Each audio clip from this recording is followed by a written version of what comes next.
Hi guys, it's Kino. Welcome to another video. So today's pick a card reading is going to be all about your career. We are going to see the current energies as well as the upcoming energies in your career journey. We are going to see what type or multiple types of abundance you are currently manifesting, and we're going to get some advice from your spirit guides as you continue to manifest the abundance you desire. So there are 4 groups for you guys to choose from today, and for each reading we're going to be using a different tarot deck. I've also placed different crystals on top to help you pick. I'm also going to be showing you a major arcana from each deck so that you can see what the artwork looks like. So when you're choosing your group, you could be drawn to the crystal, this back artwork, the front artwork, or the actual card that comes out for your group. If you are drawn to more than one group today, that is totally fine. Please feel free to watch any and all groups that are calling to you. But without further ado, let's give you a close-up look at each of your options. For my number 1s, we have Kyanite and the Prisma Visions Tarot. And your major arcana is the Hermit. For my group number 2s, we have Green Calcite and the Muse Tarot. And your major arcana is the Moon. For my number 3s, we have Snowflake Obsidian and the Sasurai Bito Tarot, and your major arcana is the Emperor. And for my number 4s, we have Rubellite and this purple Rider-Waite-Smith deck, and your major arcana is the Magician. Okay, so just in case you need a bit more time to pick, these are all of your options laid out side by side so that you can compare them and see which one or ones are calling to you the most. As always, take all the time you need to pick. You can pause the video if you need to, and I'm gonna go ahead and get started with number 1. Hi number 1s, so if you guys chose the Kyanite, this is going to be your reading. We are going to start by seeing the current energies of your career, then we're going to look at the upcoming energies, then we're going to see what type or multiple types of abundance you are currently manifesting, and then we're going to finish off the reading with advice from your spirit guides as you continue to manifest the abundance you desire. So we're going to get started with these oracle cards to see your current energies, and this part of the reading can be like an energy check. So if you resonate with what I'm describing here, then that will be your sign that this is your group. So we are starting off with walking away. Then we have the first house.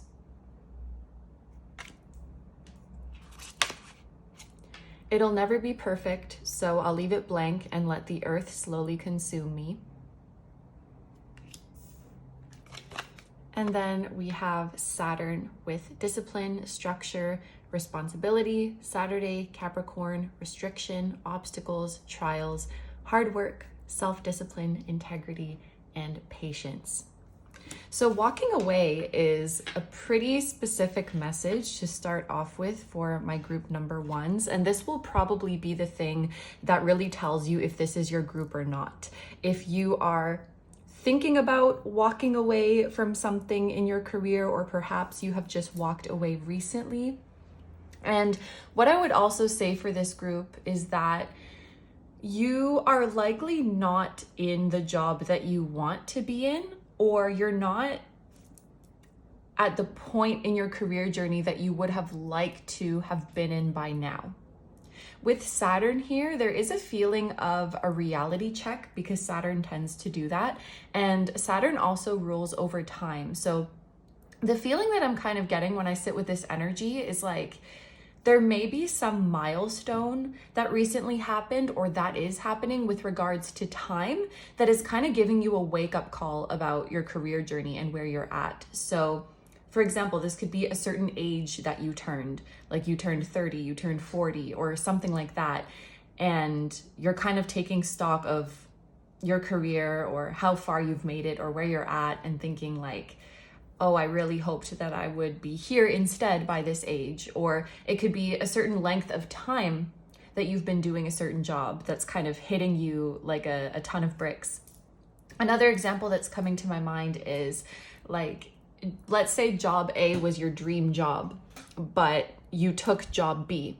and you told yourself, this is just going to be a placeholder. Like, I'm not going to be here for long. I just need some income until I can get to job A that I really want to do. And then one thing leads to another. The time goes by, and the next thing you know, you've been in this job for 5 years.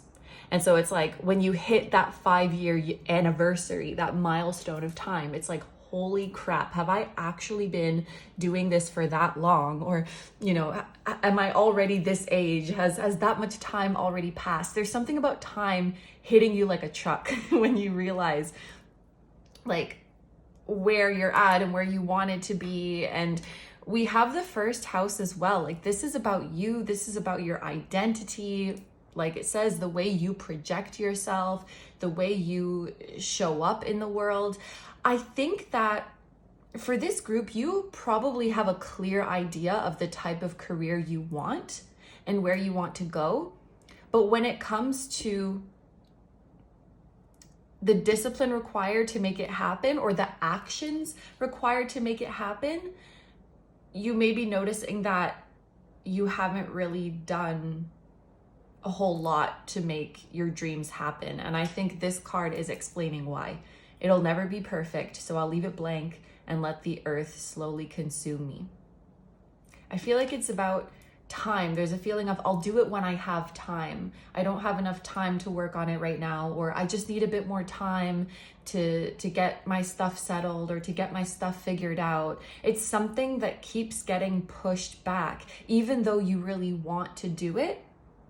And this definitely looks like a self-sabotaging from perfectionism. You know, always waiting until you're that little bit more ready, until you're that little bit more skilled, until you have that little bit more knowledge. But if you're in that mindset, you can just keep putting it off forever. And so it's this energy where you've kind of been coasting. Like, yeah, I want to do this eventually. This is the job I want to be in, but just, it's like, what if I don't do it well? Or what if I can't do it perfectly? And then that fear sort of sabotages any efforts that you do try to make. But I feel like there's a milestone of time that is waking you up from this. Like, oh my gosh, it's already been this many months or this many years. Like, I cannot keep living like this. I cannot keep postponing the things that I want to do. I have to start taking this path that is more authentic to me. I feel like this is really about, you know who you are and you know what kind of job will be authentic to you. And if you were not sure of that, I want to confirm that to you. That thing that you've always been thinking of pursuing, that career journey that you've always been dreaming about, yes, that is where you will feel the most authentic. That is where your natural strengths will really shine. I think you already know this. It's just about working up the courage to be imperfect, the courage to do it imperfectly, to take those first few steps and to recognize there's going to be a period where it feels awkward and you're finding your footing. And that can be a really hard place to dive into after being in like a secure job for so long, where you always know what's going on every day. You always know what you're doing. Maybe there's low stakes if you mess up. To then dive into something completely new, that is scary. But there's this perfectionistic tendency that I think is holding you back. So you're ready to walk away. You're ready for a transformation. You're ready to pursue a path that is more authentic to you and overcome this. So if this sounds like you, then keep watching. If not, you might want to try a different group, but we are going to get into the tarot that you guys chose now, the Prisma Visions Tarot, and we're going to see what is coming up for you. What are the upcoming energies in your career?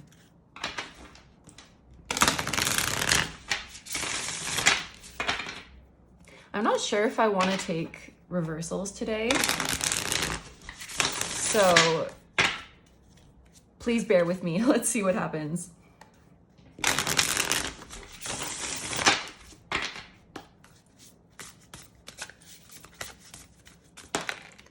Okay, we have the 10 of Cups, which is in reverse. We have Strength, which is in reverse. We have the 6 of Swords in the upright. we have the Sun in reverse, and then at the bottom of the deck, we have the Emperor in the upright. I think I am going to keep reversals.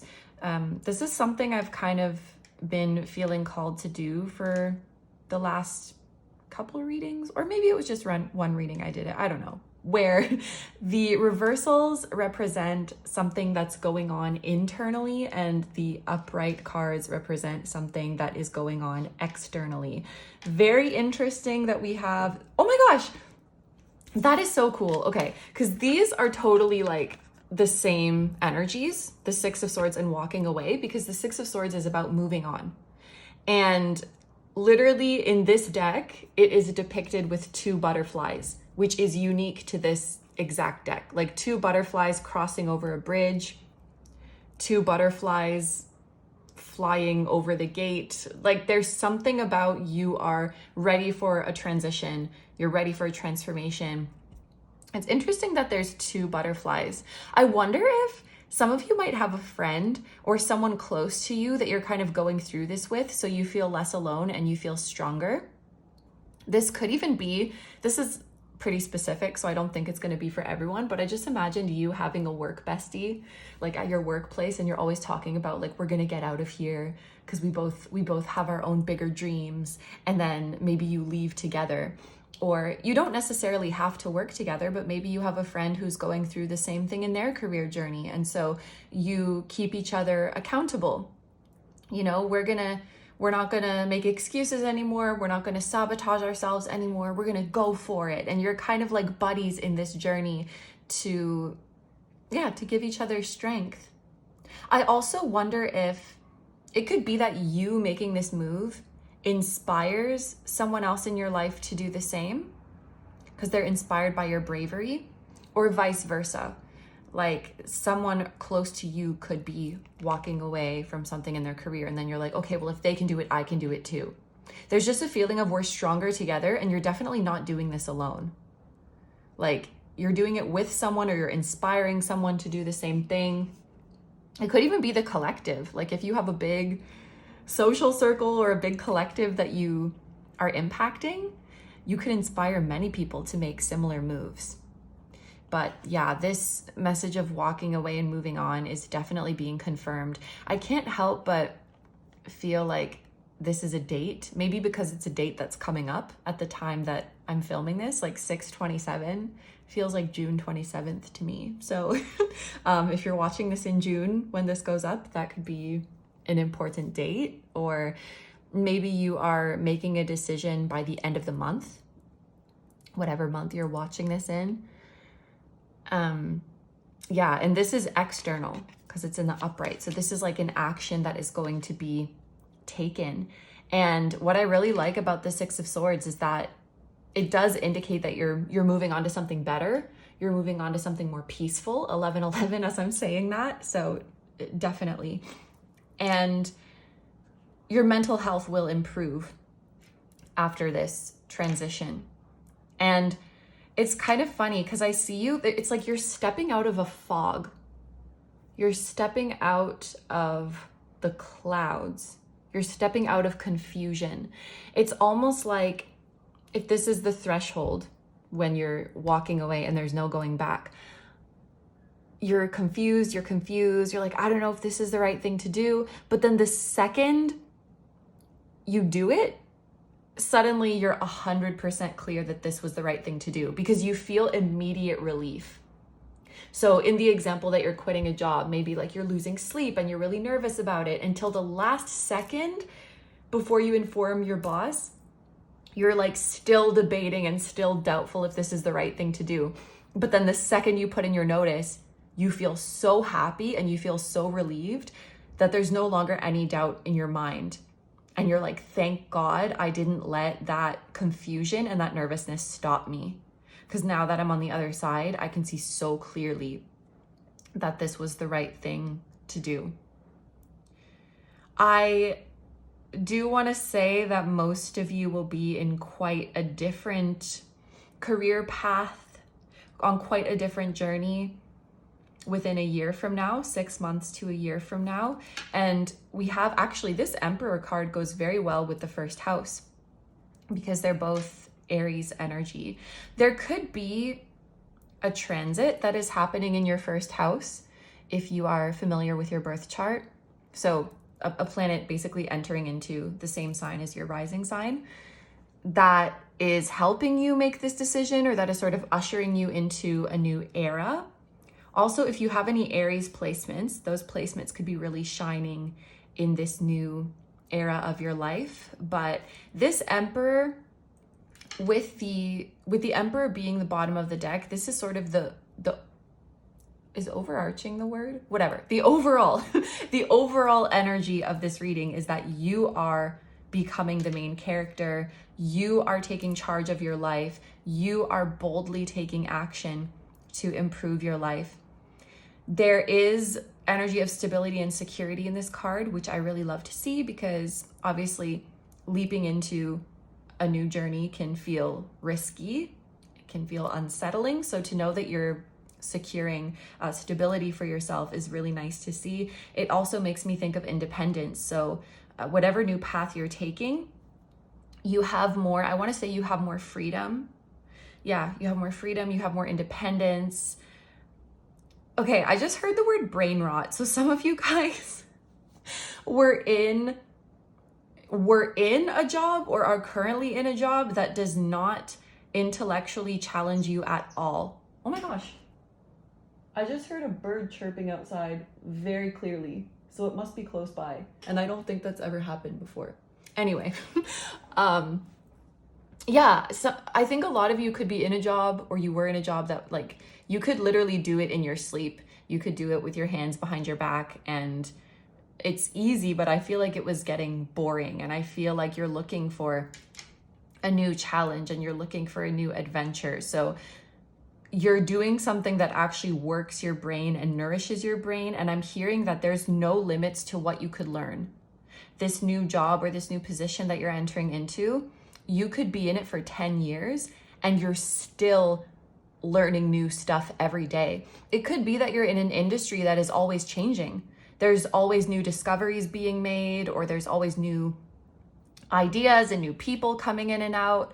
So even if you were in it for 10, 20 years, you would never get bored. There's always new stuff going on. The landscape is always shifting. The climate is always shifting. And I feel like this may be something you need, because your processing power is how it's coming through. Your brain processing power is very fast and very strong. And maybe you need a lot to be engaged and to be interested. And that's okay. And for those of you who have ever felt like there was something wrong with you for that, and that I feel like some of you have felt there's something wrong with you for having a very active mind, and that you need to just chill. You need to just calm down and relax, and you're being too much. You have too much energy. You're too hyper or something. Girl, you're just smart. You can process a lot of things. Sorry, that was a gender neutral girl, by the way. But anyway, you're entering into this Emperor. Also, real estate is coming to my mind. Some of you guys could be in real estate as your job, or you could be like renting an office, or you could be buying property or investing in property. Like you could be a homeowner. That could be something that's coming up. Or yeah, investing in a space or investing in a property is coming up. You could be moving as well, because Six of Swords can indicate moving and relocation. So this is all stuff that is going on internally. With the 10 of Cups, this is like your happily ever after, the happiest you could be. It's interesting that there's 2 people in this 10 of Cups. There's usually 4, but there's a lot of imagery of 2 together. 2 masks, 2 butterflies, 2 people. A lot of you are maybe making this transition with someone, with a business partner, with a significant other, with a friend. You're in it together. Or making this transition could lead you to a very important connection in your life. But I think a step that needs to be taken is recognizing that your ultimate happiness does exist and it is out there. I feel like perfectionism is what stops you from taking action. And then the notion that your ultimate happiness doesn't exist is what comforts you, if that makes sense. So it's as if you are keeping yourself trapped in a house because the perfectionism is so strong that you're like, what if I step out of this house and I make a mistake? What if I step out of this house and I make myself look dumb and I embarrass myself? So you stay inside from perfectionism. And then to comfort yourself, your brain tells you, oh, well, I'm not missing out on much anyway because my dreams are just a fantasy. It's not like they're actually real. It's not like, you know, if I pursue that, it's not like I'm actually going to become super successful and super happy and super famous or whatever it is that you're desiring. Like, let's be real. So you downplay how happy you would be if you could take that leap of faith so that it doesn't suck as much to be trapped in that house. And so the house being your comfort zone, your current situation, of course. So the first step, I think, to find the courage, because that's strength in the sun. This is you finding the courage to do it. And it comes from admitting to yourself, ooh, and I feel emotional, admitting to yourself and recognizing that that ultimate happiness is out there. Sorry, I'm just noticing something. The butterflies are blue and yellow, and that is the colors of the people in the Six of Pentacles and the Two of Cups as well. I'm pretty sure there's one dressed in blue and one dressed in yellow. So there's really a strong imagery coming through in this reading of you and another person helping each other, pouring energy into each other, something like that. And yeah, like strength, this is finding your courage to go for it. And the sun, it's your inspiration, it's your passion. You're probably a very creative soul because inside of you, the energy inside of you, this is Pisces and Leo energy, both very creative, talented. Pisces is kind of like that dreamy artist who makes you feel things. And Leo is the performer. Leo is in the spotlight. Leo is expressive. Leo inspires. You have these energies in you. I don't know if maybe you do have Pisces and Leo placements, but I feel like this group, you have the spirit of an artist or you have the spirit of a creative, regardless of what career field you are in. And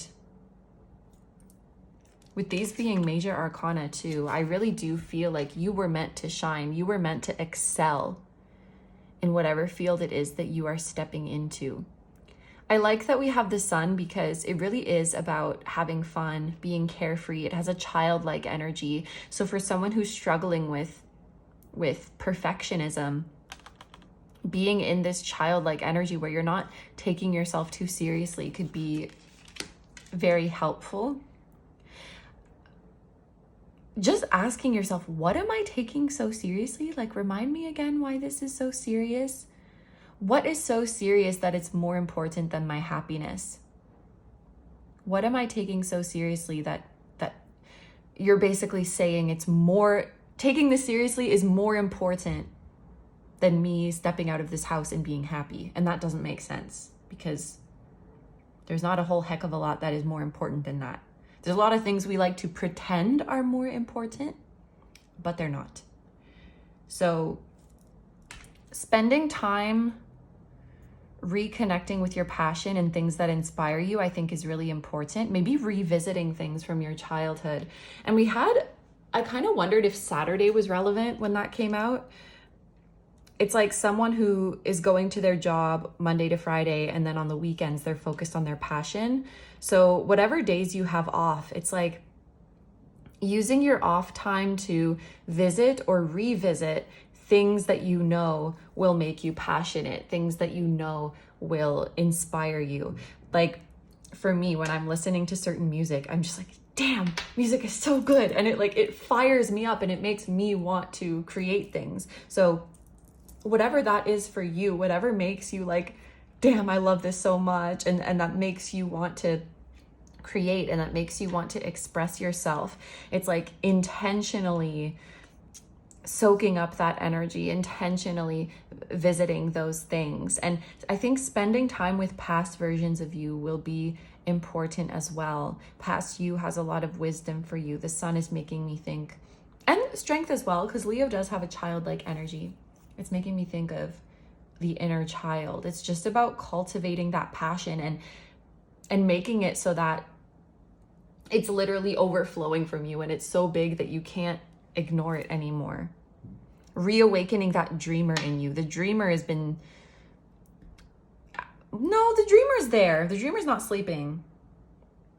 But they need to be awakened a little bit more. They need to be stimulated a little bit more. They need a fire lit under them, kind of thing. So,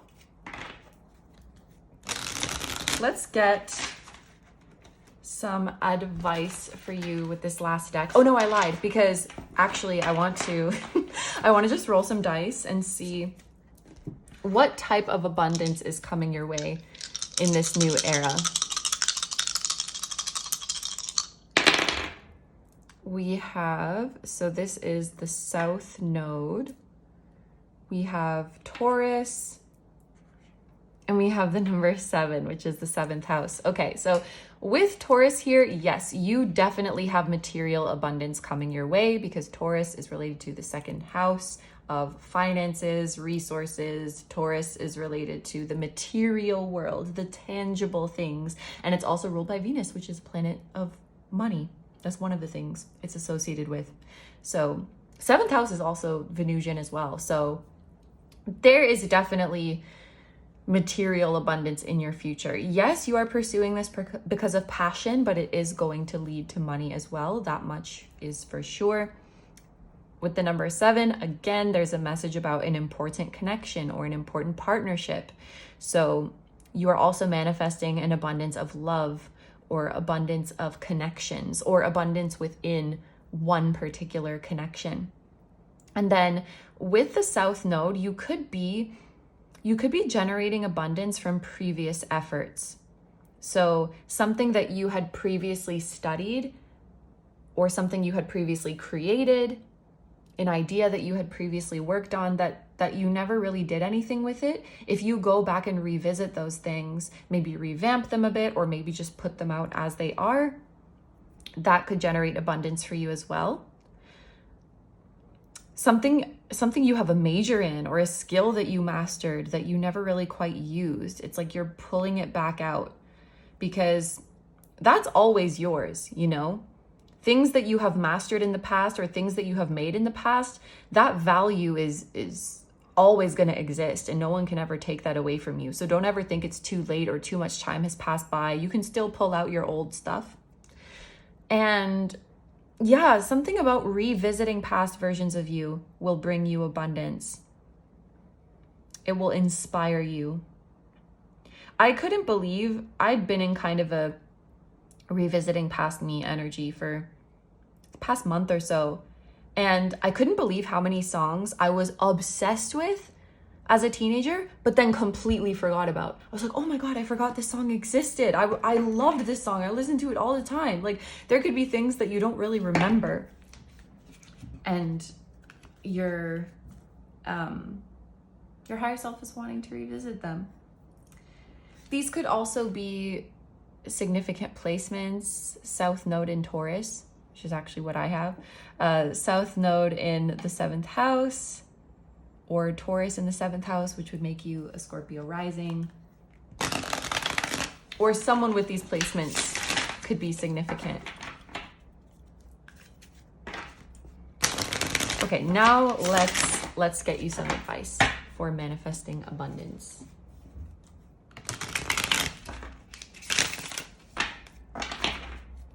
Advice for my group number 1s for manifesting their abundance. We have the 3 of Cups and the 6 of Wands. And we have the Death card. Okay, I think Spirit has made it very clear that there is some kind of ending and walking away and release. that needs to happen. But with death, it has to happen for good. Once you die, you cannot undie. You can only be reborn as something new. So do not go back, okay?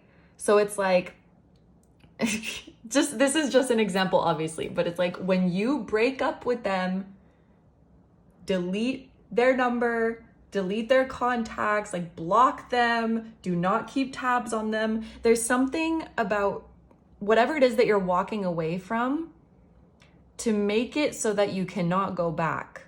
Or don't even think about that as an option. Don't look back, you're not going that way, kind of thing. We are only going forward. And again, maybe there's someone else who can help keep you accountable for that. There's even two white horses, which make me think of freedom, that are walking together. Year of the horse, we are in the year of the dragon right now, 2024. Year of the horse is 2026. So that could be an important year for this group. 2027 as well. Like that could be a really good year for your career. Also, this pumpkin is making me think of Cinderella, because it's like, didn't the pumpkin turn into a carriage? I don't know. It's giving transformation. The death card is giving transformation vibes as well. There is a piece of advice with the 3 of Cups and the 6. Wait a minute. 6 of Wands. This lines up with 2026 as well, because this is Jupiter in Leo. And in 2026, Jupiter will be entering into the sign of Leo. So I don't know what's happening in 2026, but that is your year, group number 1. I fear that is your year. Yeah, okay, sorry. So piece of advice for the 3 of Cups and the 6 of Wands is to mingle. There's definitely a feeling of being more outgoing, because the 3 of Cups, it can talk about like parties, merrymaking, toasting, gathering in groups and talking and making friends. So entering into like-minded communities, attending events. Even if you're going by yourself at first, you will meet people there and you will make friends there. And making more of an effort to actively surround yourself with people whom you look up to. So, going to events in person where these people will be, or even joining online communities of people you look up to. Following new people, like following people's journeys who are doing what you want to do. So like on social media, maybe you are watching vlogs of someone who has your dream job, or you follow people who have your dream job. If you're on social media, of course, but that could be something that inspires you. And you may be surprised about the social circles that you uncover with that as you start following more people you admire. I'm just thinking about Instagram. I don't really know about other platforms, but if you're on someone's page, it shows you who else follows them. And you could be surprised about some of the mutuals that you find. Like, oh my gosh, this person who I think is really cool is following my friend, or is following my second cousin. Like there could be some interesting mutual connections, or like not as many degrees of separation as you think between you and someone else, and that could be very inspiring. It makes you feel closer to that dream. I think you're closer to your dream than you think. It's just that you've kept it so locked up inside of you that you haven't even really given yourself a chance to see that your dream life is real, and that it's out there, and that it's closer to you than you think. And so coming out of your shell, like attending events, mingling, making friends, even just following people and observing them, and like seeing who is connected to who, and like what their day-to-day life looks like, you'll realize that it's not all so far from you than you maybe once thought. Very interesting. I am smelling gasoline and pavement right now, kind of like a gas station on a summer day. Maybe someone's taking a road trip. I don't know. Maybe someone watching this is in their car and they're getting gas, because that does happen sometimes, where you'll be like, I don't know, you'll be like lighting a vanilla candle and then I smell vanilla. So anyway, let me know if that's you in a gas station, but I think that is everything. Yeah, for my group number ones. So thank you very much for letting me do this reading for you. I hope you have a wonderful day or night whenever you're watching, and I wish you all the best. Please take good care of yourself, stay healthy. Don't forget to like, comment, and subscribe if you feel like doing that. If you enjoy my content and you'd like to find me elsewhere, I'm gonna have linked down below my tarot reading Instagram, my personal Instagram, my Patreon, where you can watch tons of timeless, exclusive pick a card readings just like this one, and you can also decide on topics for future readings. I will link my music channel, which includes the intro song of this video. That is an original song. I will also have my latest release link down below, and finally my vlog channel and my merch, which features the floating temple that was at the start of this video.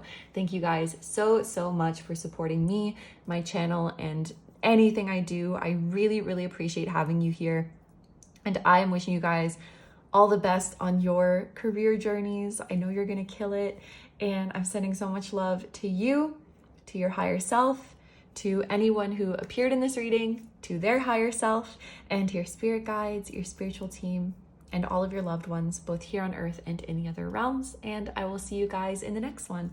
Bye. Can I just say, I'm in such a good mood after doing this pile. So your energy is on point, and I just know it's going to be amazing, okay? And I will be on the lookout for you in 2026. Okay, bye. Hi, number twos. So if you guys chose the green calcite, this is going to be your reading. We're going to start off by seeing the current energies of your career, then the upcoming energies. Then we're going to see what type or multiple types of abundance you are currently manifesting. And then we're going to finish off the reading with advice from your spirit guides to continue manifesting abundance. So we are going to start off with these oracle cards to see the current energy of your career. And this part of the reading can be like an energy check. So if what I'm describing does sound like your current situation, then that will be your sign that this is your group. So without further ado, let's get started. Our first card is financial constraints. Then we have the 6th house. Never leave it blank. Make something stupid. Throw in vault. And then we have Earth with lessons, reorientation, awareness, 3D experience, schooling, duality, human condition, reality, practicality, physical body, nature, stability, and mission. Okay, so there is a pretty specific message to start off with financial constraints. I do feel that if this is your group, you have maybe been struggling with money or struggling with a lack mentality. And it's interesting that we have Earth here. I like that this deck includes Earth because I feel like a lot of astrology decks don't. And this makes me feel like it is some kind of cycle that you are learning to break right now with regards to your finances or with regards to your view of abundance. Even the fact that this is number 13, like that's related to the death card, which is an ending. And it's also a number 4 card numerologically, which is about cycles. It's like the end of a cycle of financial constraints or the end of a cycle of lack mentality. And this is a lesson, one of the lessons that you are here to learn. So this is pretty significant. It feels like a pattern that has maybe even gone on for multiple incarnations of living in lack or living in a lack mentality, and you are breaking this now. We have the 6th house here. So there's a couple different ways that I can interpret this. Some of you have maybe been going without because you are so focused on helping other people, or I'm hearing doing other people's work. You could be kind of sacrificing yourself and doing other people's work for them, or you just find that your schedule gets filled up with things that you need to do for other people.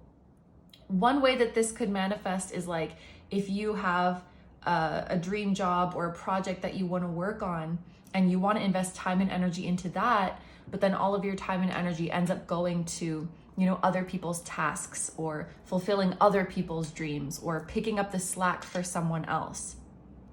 Some of you could be doing like two people's jobs, you know, like you're doing the work of two people or doing the work of three people or maybe even more, whether that's because of a short-staffed situation or maybe there are some incompetent people around you, I don't know, but it's like you are doing more than one person's share of work. Feels like you are picking up extra slack. For some of you, this could be a mentality that you have of just a desire, like a very pure desire to just serve and help other people, that you feel it's not about the money. Like, I don't care about the money. I just want to help people. Some of you may be quite aware that you could be making more money than you do now, and maybe it doesn't bother you. For some of you, it might bother you. For some of you, it might not. But I feel like Spirit is saying you could and should be making more because you deserve to be sustained and nourished as well. You could be offering a lot of your services for free. You could be working overtime for free, whether you're doing that voluntarily or not. It feels like you are going the extra mile and not really being compensated for that. If you are your own boss, you could be, like if you're freelance or self-employed, you could be underselling your services or underselling your competency. Like for some of you, there's straight up a message that you should be charging more for your services. Or maybe you don't even realize that you can. There's just a feeling of deserving more objectively. Like the value of your work is objectively more. And I do feel like it's a mixed group here where some of you are like, I know that, but I just feel like I'm being underappreciated. And it's like something that frustrates you. And then there's some of you who you're like, I know, but it's not about the money. Like you might even feel bad going there. Like, I don't want it to be about the money. I just want it to be about helping people. I just want it to be about serving others. And Spirit's kind of challenging you to say, well, why can't it be both? Why aren't you allowed to gain something as well? Why aren't you allowed to benefit as well? Why does helping and serving others have to look like sacrificing yourself? Or why does it have to look like you going without? There's enough for everybody. It's like you're breaking some thought pattern that maybe goes back to your past lives where there's not enough for everybody to thrive. And so if someone has to go without, it should be me. You maybe have past life experiences where you needed to give up things that you wanted or things that you needed so that others could get by. And it was just expected of you, or it was just natural for you to do that. And one of the ways you might be repairing that in this lifetime and in future lifetimes is realizing that I can take some for myself. I can expect more for myself, and that doesn't inherently mean that someone else has to go without. You may have blockages around success because you're like, if I reach success, it means that I'm taking away from someone else, or I'm stealing someone else's spot, or someone else deserves more than me. Yeah, it's like you need to learn this lesson of there's enough for everybody. Everybody can have their needs met, everybody can make ends meet, and everybody can be successful and thrive, and everybody can have their spotlight. It almost feels like a solar plexus thing, like taking more space, asking for more. You're becoming comfortable with this, and you're realizing that you can serve yourself without taking away from someone else, and others can get what they need without you having to sacrifice, if that makes sense. With this, I'm really focusing on the throw in vaults. It feels like someone is storing things or someone is hoarding things. You maybe have a lot of unreleased work, things that you've made, that you haven't put out, or ideas that you haven't expressed. These could be dreams and desires that you've had to throw away. Not throw away as in the garbage, but store away, I should say. There could be a lot of untapped skills that you have. Maybe you're waiting for a moment where you have the resources to really make them happen. But if you continue in this energy of sacrificing for everybody else, it will be hard to finally accumulate the resources you need to make your dreams come to life, or to make your ideas come to life. There's a big lesson here about taking care of yourself and not feeling guilty about that. For some of you, take this if it resonates, you may be helping others to the point that it's irresponsible. The example that's coming to my mind is, let's say you had some kind of debt, and then people in your life are asking you for money, and it's like, you're in no place to be lending people money because you need to be taking care of your own debts. But then it's just like, you feel for them so much, or you're so compassionate. You're like, how can I say no when I know that this person is struggling? It's like, yeah, but you're struggling too. But why is it just expected that you should struggle so that this person can be saved? Yeah, we're working through some patterns like that. So if this sounds like you, then keep watching. We are going to get into the deck that you guys chose now, which I'm just realizing is over here. But you guys chose the Muse Tarot, which is a very beautiful deck. So I am going to take reversals, which we tried that out in group number 1, and it worked out nicely. So upright cards are going to represent external things, and reverse cards are going to represent internal things in terms of the upcoming energies in your career.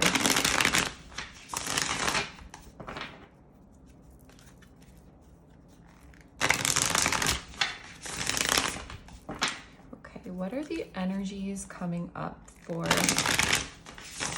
group number 2 in their career journey? We have the 6 of Emotions in the upright. This is the 6 of Cups. It almost feels, I don't know if I've really experienced this before with a deck, but it feels like the cards are scared to come out. With this group, I feel like you are scared to take up space. We have the King of Cups, the Muse of Emotions, which this one is kind of sideways. So this could be something that is both internal and external. We have the 3 of Voices in the upright, which is the 3 of Swords. We have the Tower in the upright, and then at the bottom of the deck we have the 2 of Inspiration in reverse, which is the 2 of Wands in reverse. Looking at the 6 of Cups and the 3 of Swords together, there's definitely a message about having a past of being deprived. It's like somebody deprived you of something, and now you are taking on that role and depriving yourself because that's what you've become familiar with. And I know that this is a reading about like career and money, but it doesn't even necessarily have to be money. It could be a past of having been deprived of validation or praise or affection, which leads you to feel inherently like you shouldn't take more, or you shouldn't ask for more, or you shouldn't expect more. And again, I feel like there's some kind of wound around taking up space. This image actually makes me quite sad because I feel like all of these things going in the vault are like your dreams and your aspirations and your brilliant ideas that want to be expressed. but there's a feeling of guilt or shame with putting them out there because that means you are taking up space. The Six of Cups can talk about childhood, and I think especially with this deck it does, because there is a little kid here, and it looks like there's a little kid who dreams of being a pilot maybe. So this is like a dream of what you wanted to be when you grew up. And this person looks a bit, oh gosh, I don't know if wistful is the right word. I maybe don't know what that word means, but kind of looking with a longing of what happened to that little child, or what happened to those dreams. And they're still there. They're still there. They're just in the vault. Maybe you judge that your ideas are silly. And the 6th house, Virgo energy, you know, Virgo energy can be quite critical, which being critical in itself is not good or bad, but when it manifests in a bad way, so to speak, it can be kind of nitpicky, you know, judging every little thing. And if you have a wound around taking up space, then you might think like, if I'm going to take up space, it has to be totally perfect. And then you look at what you're making and, oh no, that's not right. This is dumb. Like, not even really giving your ideas a chance to go out there. Meanwhile, there's some other people who are just putting out random shit all the time, and like half of it isn't even good, which is fine, because there's unlimited space for everybody to take up with their ideas and what they want to express. And I guess I'm not saying that to judge anyone, but I think your spiritual team is just bringing it up to your attention that it's kind of silly when you think about it, like you with your brilliant ideas being like, does this deserve to see the light of day? Like, is it okay if I exist? Is it okay if this idea exists? And then meanwhile, someone right next to you is like, look at all this dumb shit I'm making, and like taking up all the space. And maybe we can take some notes. Like, it's really okay. You are not taking away from anyone else or taking something that doesn't belong to you just by existing with your brilliant ideas. In fact, there's a lot of people who will benefit from your brilliant ideas and from you pursuing your dreams. There's a lot of people who will be inspired. And, you know, the 3 of Swords, it talks about pain. And so I do think there is some pain from the past, some deprivation that you went through where now you are carrying on the baton, so to speak, and now depriving yourself. We have the Muse of Emotions, the King of Cups. So this could have been like a relationship with a parent or parents or adults in your life. I think it's very interesting, the mirroring image. It's like becoming, I want to be careful with my wording, but kind of like becoming the very person who hurt you, or like taking on the same role as them, that same treatment that they gave to you, because you learned from them and you mimic them, and you now give that treatment to yourself. This could be something from a past life as well. It doesn't necessarily have to be from this lifetime, although it could be from childhood.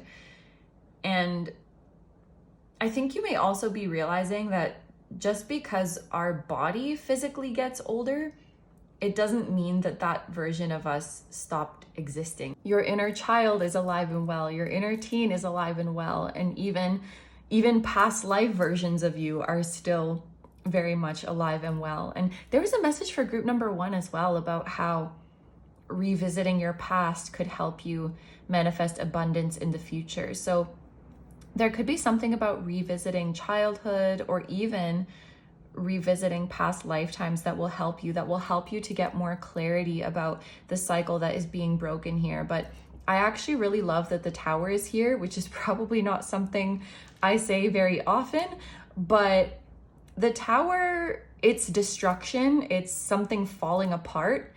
And so when we have all of these heavy energies, it's kind of a good thing that it's falling apart. This pattern is being destroyed. And what comes after the Tower is the Star, which is renewed hope, which is a bright future, which is optimism, which is healing.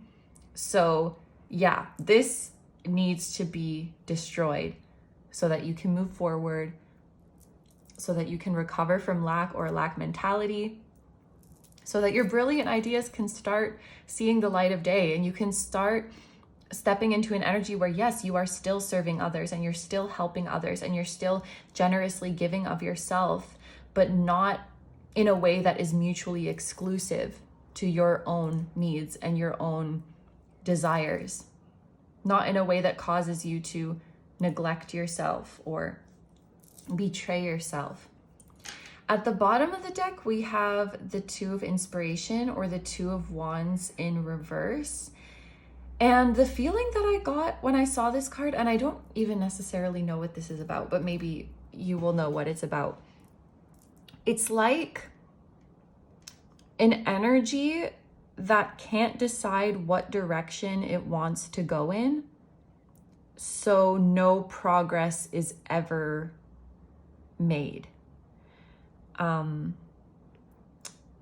don't really know how to describe it better, but it's like if one energy wants to go this way and one energy wants to go that way, when this energy is in charge, we'll start moving that way, and then when this energy is in charge, we'll start moving that way, and we just end up back right where we started. So neither side is ever going to be satisfied. Neither side is ever going to get to where they want to go.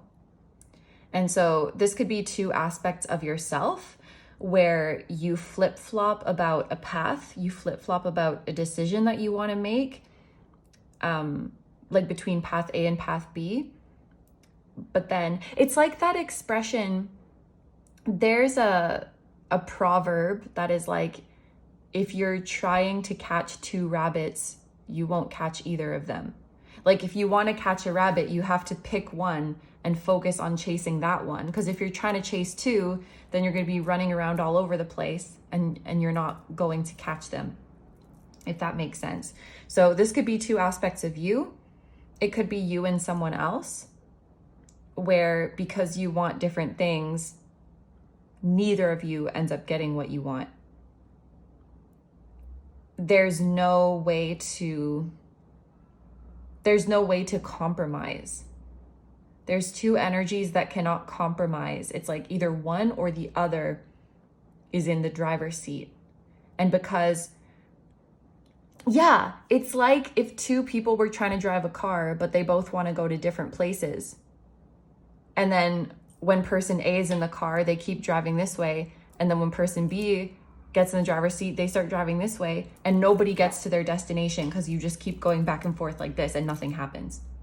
Yeah, there's something like that going on within you or with you and someone else, which it's interesting that this is coming up as the bottom of the deck energy, because I would normally think of this as the overarching energy of the whole reading. So something to do with this energy could maybe be at the heart of this cycle that keeps repeating. It could be causing financial issues as well. Like there might be something that if you're gonna do it, you just need to fully commit to it, because doing a half-hearted attempt and then stopping and then doing another half-hearted attempt and then stopping could actually be wasting money. Interesting. Like an example that's coming to my mind is if you were to join a membership somewhere, you know, sometimes you have to pay an initial membership fee. But if someone couldn't make up their mind if they want to do it or not, it's like they join, they pay the membership fee, and then they quit. And then they're like, no, wait, I actually do want to do it. And then they join again and they have to pay the membership fee again. This flip-flopping is wasting energy, or it's wasting resources, and no one is getting anywhere. Nobody is getting what they want. That's kind of how it's coming through. So I don't know how that's going to resonate for your particular situation, but this is like an underlying energy in this situation. So next we are going to roll some dice to see what type or types of abundance you are currently manifesting. So we have the number 2. I'm happy to see this. That is related to the second house. So definitely you are manifesting material abundance. And then we also have the moon and the sign of Cancer. So another type of abundance that you are manifesting, it definitely has to do with feeling emotionally secure. There is an emotional abundance that is arising. I think this group, you are very sensitive souls, and that's not going to change, but there's something about becoming less fragile or becoming less shakeable by external circumstances, where it's not as easy to discourage you, or it's not as easy to upset you. Like some of you maybe have been in an emotionally delicate state for quite some time, and I think you're becoming more resilient. So it's like you're still very sensitive, you're still very sentimental, but you cannot be, like, your heart or your spirit cannot be broken as easily. You're more robust. You're more robust emotionally, like sensitive and strong. There could be also a security that's coming to your home or to your living situation. You're manifesting the resources that you need to live where you want to live, or in the city that you want to live, in the type of house that you want to live in. And not only can you get your needs met, but you also have enough resources for things, just for things that you want, for things that would make you feel good, to treat yourself. Yeah, so there's definitely material, but a lot of the abundance you're manifesting right now has to do with emotional security, like just feeling good, feeling comfortable, feeling strong. Because, and that probably has to do with stresses going away. Because I feel like when you're really stressed out, that's kind of when you become more emotionally delicate. Like when you're really highly strung, the smallest little thing can make you lose it. And so I feel like your stresses are going away so that the little inconveniences of life or the little upsetting moments of life just bounce off of you. Because at your core, you're in a good place, if that makes sense. Okay, so for the last part of this reading, we're going to get some advice for you as you continue to manifest this abundance.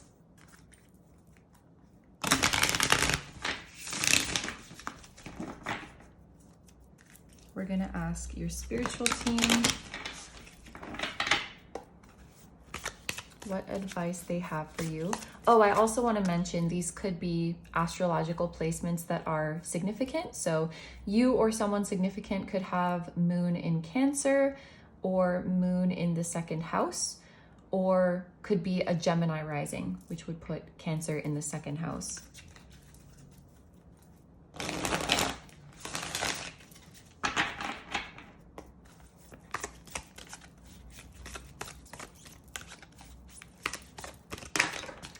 Okay, we have 3 coming out at the same time. So we have the Ace of Cups, the 8 of Pentacles, and we have the 7 of Wands. So with the Ace of Cups here, that makes a lot of sense because this is very much about self-love and filling your own cup.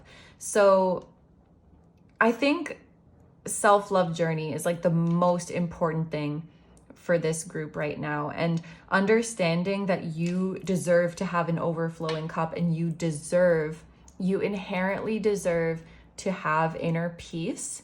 You deserve to be relaxed. You deserve to be free of stress.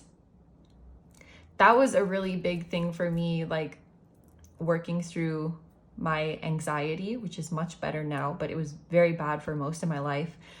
It's the first step is like, yes, you need to set boundaries, but first you need to believe that you deserve to have them. And so it's like a journey of self-love and self-respect that comes first. That feeling of, I deserve to be at ease. Like, I feel safe to, but also like, I can feel that way, and I should feel that way, and I deserve to feel that way. So yeah, cultivating self-love and cultivating inner peace, I feel like, is the first step of the journey. And just the fact that they came out in this order, I really do feel like your spiritual team is saying focus on that first and focus on the work second. Because if you, and I don't think this is a hard and fast rule for everybody, but the way it's coming through for my group number 2s in this particular situation is that if you just dive into the action part without working on the underlying emotion first, it may not be sustainable. Like we've been talking about taking up space a lot.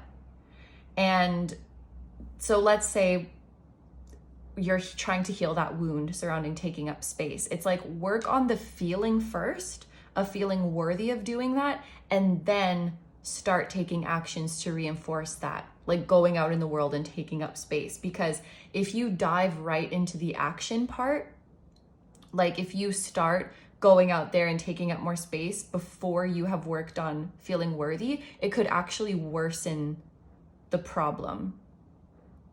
Yeah, I've had experiences like that too, where it's like if you don't work on the underlying emotion first and you just dive into like the material part, so to speak, of actually like going out in the world and taking the actions, but like let's say you have really low self-esteem and you're like, I can't talk to girls, or like I can't talk to people. If you just go out and start trying to hit on girls, I don't know why this is the example I think of. If you just go out and start trying to talk to people before you worked on the self-esteem, it could make you feel worse, because then you have that voice in your head that's like, what am I doing? These people don't want to be talking to me. Like, and then if you get a rejection, you're going to be like, oh, I knew it. I knew this was a dumb idea, because you didn't work on that emotion first. Does that make sense? So it's like, skipping forward to the action part could make things worse, or it won't be sustainable. So work on the emotion first and then start taking action to reinforce that emotion. It could even be like if you're working on establishing boundaries. If you don't do this first, the second you establish a boundary and you get pushback, you're going to be like, okay, never mind, I won't establish the boundary. If you have done that work, then you're going to be robust and you're going to say, nope, I already covered this. I know that I deserve to have this boundary. I know that I deserve to have peace. And therefore, when I get pushback, I am not going to back down. And recognizing too that it is going to take practice. Like the Eight of Pentacles is very much a practice makes perfect and consistency thing. So you might not get it right on the first try. When you start to assert your boundaries, when you start to ask for more for yourself, when you start to prioritize your own needs, when you start to take up more space, it might not go super well sometimes. Sometimes you might still fail to do that, and that's okay. It's just repetition. Repetition, consistency, keep going until you get it right. That's like a commitment. That's a promise that you're making to yourself. Even the Seven of Wands, it's like keep going, keep fighting. The Seven of Wands can feel like an uphill battle, and that's why you really have to know that the battle you're fighting is one that is worth it. And when it comes to your self-love and when it comes to making your dreams come true, that is very much worth it. So yes, this is going to take work. It's going to take repetition and consistency to break this cycle, but it is going to break, and you're not going to give up, because this is like one of the most worthy fights that you are ever going to fight. And so I feel like this Seven of Wands is saying to keep going. Definitely. This is going up in the month of June, which it's almost Cancer season. If you're watching this when it goes up, I feel like Cancer season, Leo season, Virgo season could be a really important time for you. So like late June to late September. If you are watching this later on, the next 3 months from whenever you're watching this, I feel like are going to be a lot of growth, a lot of changes in your mindset. I'm hearing exponential. So exponential growth in your confidence and your self-esteem, in how you take care of yourself. You'll be making progress that you maybe didn't even realize was possible. Like, things are going to go quickly once you get the ball rolling, and it does become easier and easier. It's the first initial steps that are hardest, but it will get easier and easier. And you can reach a place where your default is peace, where your default is relaxed, and where you're chilling. Like, a lot of this is manifesting inner peace and like a healthy mind and healthy emotions and a really good relationship with yourself. And it's from there that, like, okay, I'm gonna start charging more. I'm gonna start asking for more money. I'm gonna start putting my ideas out there. It's from that place that you can start taking the actions that are necessary to recover from this lack and to make your dreams come true. Yeah. So group number 2s, those are all of the messages that we have for you. So I'm going to end your reading here. Thank you so much for letting me do this reading for you. I hope you have a wonderful day or night whenever you're watching, and I wish you all the best. Please take good care of yourself. Stay healthy. Don't forget to like, comment, and subscribe if you feel like doing that. If you enjoy my content and you'd like to find me elsewhere, I'm going to have linked down below my tarot reading Instagram, my personal Instagram, my Patreon, where you can watch tons of timeless, exclusive pick a card readings just like this one. And you can also decide on topics for future readings. I will link my music channel, which includes the intro song of this video. That is an original song. I will also have my latest release link down below. And finally, my vlog channel and my merch, which features the floating temple that was at the start of this video. Thank you guys so much for supporting me, my channel, and anything I do. I really appreciate having you here, and I'm sending so much love to you, to your higher self, to anyone who appeared in this reading, to their higher self, and to your spirit guides, your spiritual team, your inner child, and to all of your loved ones, both here on earth and in the other realms. And I will see you guys in the next one. Bye-bye. Hi, number 3s. So if you guys chose the Snowflake Obsidian, this is going to be a reading. We are going to start by seeing the current energies of your career journey. Then we're going to look at the future energies coming up. We are going to see what type or multiple types of abundance you are currently manifesting. And then we're going to finish off the reading with advice from your spirit guides as you continue to manifest your abundance. So we are going to start off by looking at these oracle cards to see your current energies, and this part of the reading will be like an energy check. So if you do resonate with what I am describing, then that is your sign that this is your group. So without further ado, let's get into it. Your first card is action. Then we have the 7th house. You don't hate yourself. You hate not being yourself. And then we have the 5th house. Pleasure, romance, creativity, fertility, sex, children, childlike fun, joy, love, passion, entertainment, art, culture, and hobbies. So starting off with this action card, so this is either that currently your work is very busy or you are wanting things to pick up. It feels like a busy energy, but in a good way. Not in the sense that you're swamped and overwhelmed and, oh my gosh, I'm so overloaded with things to do. It feels fun. It's like there's movement, it's eventful. Things are popping off, things are happening. So you could be in this energy right now.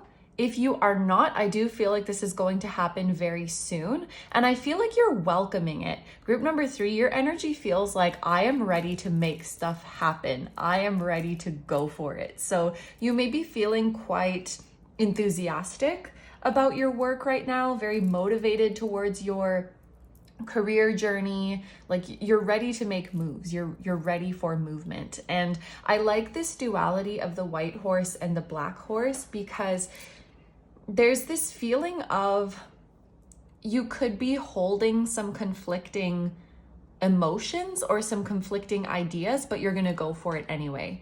So, for example, I'm simultaneously really excited to try this new thing, but I'm also quite scared and I feel some uncertainty, but I'm just going to go for it anyway. Or like, there's pros to this decision and there's also cons, but I'm just going to do it anyway. So it's like, despite feeling uncertain, you are proving to yourself that you can still move forward. And I also really like that this card is number 17 because that's the number of the star card. So I do see you in quite an optimistic energy. I really feel like you're not holding back in your career journey. You're like, let's go, let's get it. Let's reach our dreams. And there's something else that I wanted to say, but I can't remember now. But if it's relevant, it will come back. So things are picking up. You're having a lot of fun. There could be, looking at these holding hands in the 7th house, you could be really enjoying the people you are working with, whether that's coworkers, employers, employees, or maybe it's like your clients and your customers. And again, if you're not feeling this yet, you are going to be feeling this very soon. Just with this energy of partnerships and cooperation, and then we have this energy of fun and enjoyment and enthusiasm.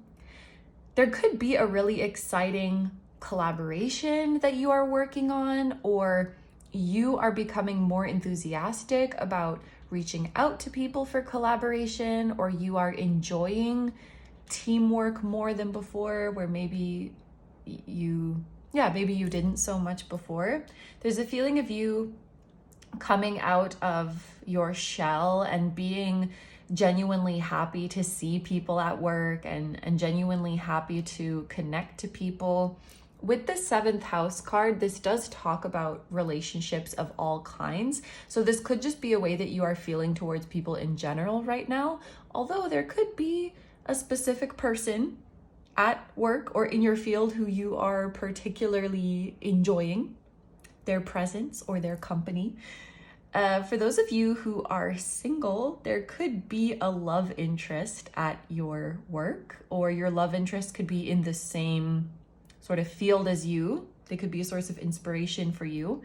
Or if you are in a relationship, you could be in a business partnership with your significant other or with your spouse, or you could be starting a new venture together. There is a feeling of you and someone else helping each other out. But overall, this is a sign of collaboration and harmony at work. So like your interpersonal relationships in your career journey seem to be really flourishing. This could also be a really positive indication of networking, of reaching out to people and receiving a positive response, or having a lot of people reach out to you. I feel like there might be more people reaching out to work with you, or wanting your business, or wanting to do business with you, I should say, praising your work. I do feel like this is a time where you are going to be receiving quite a bit of recognition. So, comments from other people, could be tips that you receive, or donations, or receiving a lot of traffic to your business or to your website, or gaining followers. There's some kind of recognition where you're seeing, wow, my efforts are paying off, and wow, people are really resonating with the work that I'm doing. And all of this is really, and also the fact that you really like the people around you right now. I feel like all of it, it's just a sign. I am doing what I'm supposed to be doing. I am on the right path, and I can continue to move forward even if I feel scared sometimes, even if I feel unsure sometimes, even if I do have that pesky little imposter syndrome sometimes. I can keep moving forward with that. And with this message, you don't hate yourself, you hate not being yourself, combined with the 5th house, because this is like sun energy, this is Leo energy. This is your expression. This is your authenticity. This is what really lights you up. So I think you're really feeling like you can shine in your current position, and you're doing something that it really, you don't have to wear a mask to work, you know? You can really be yourself. You can just be your regular personality. You don't have to exaggerate anything, or you don't have to play down anything. You can just come naturally as you are. And you may look back to previous jobs that you've had, or you may look to other options that are available to you right now and realize that what you really didn't like about them is less about what you're doing, but it's about who you had to be in order to do that job. You know, I didn't like having to wear that mask. I didn't like having to exaggerate that part of my personality. I didn't like having to hide that part of my personality. You know, you have to be with yourself 24 hours a day, so you better enjoy the version of yourself that you're projecting. And I think that in whatever you're doing right now, it seems like you're really onto something and you really enjoy it. And yeah, it's something like the people you've attracted as a result of being in this field, or the people you're with in this company, and just how awesome they are.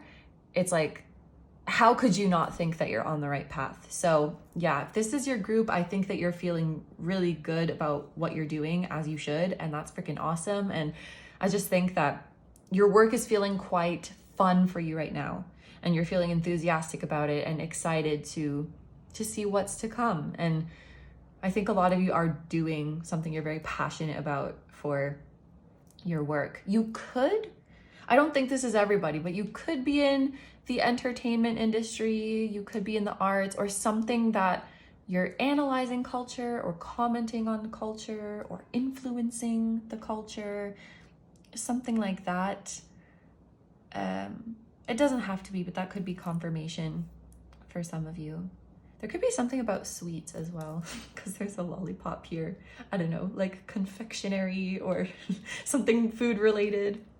I don't know. Anyway, but I also just want to reiterate that this could be the energy of your very, very near future. So if you're listening to this and you're like, I don't really feel like I'm in this energy right now, but that's what I'm trying to manifest, then this still is very much your group. So you could work with horses too, although that's super specific, or like work with animals. You could work with flowers. Let's just get into it. That's not the right deck. We're going to use this one later. So the deck that you guys chose, the Sasurai Bito Tarot. Let's see what the future energies are for you. I am going to take reversals for this deck. So if something comes out in the upright, then it will represent something external. And if it shows up in the reverse, it will represent something internal.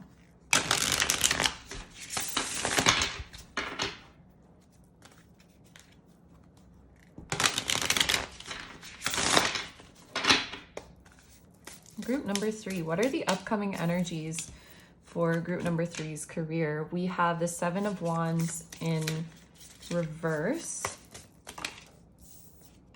We have the Knight of Pentacles in the upright.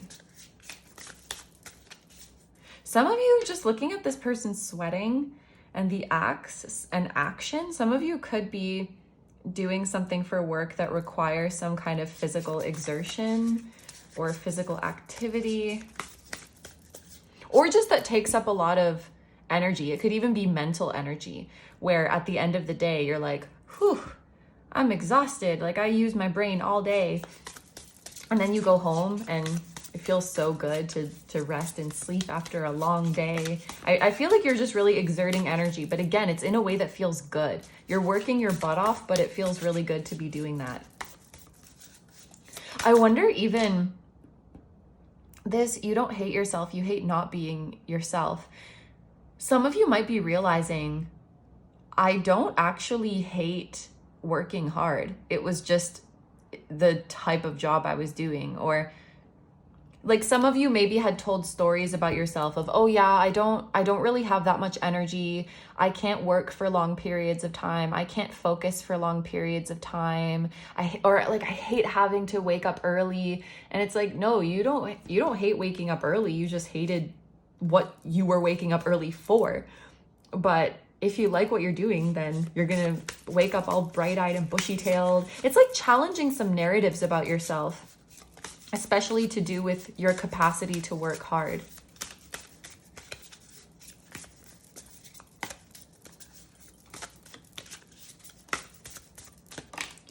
We have the star in the upright, which is, we were talking about that. I wasn't even doing this for other groups, but for some reason for group number 3, I keep wanting to name different types of jobs. Now there could be something about space or astronomy or astrology or physics.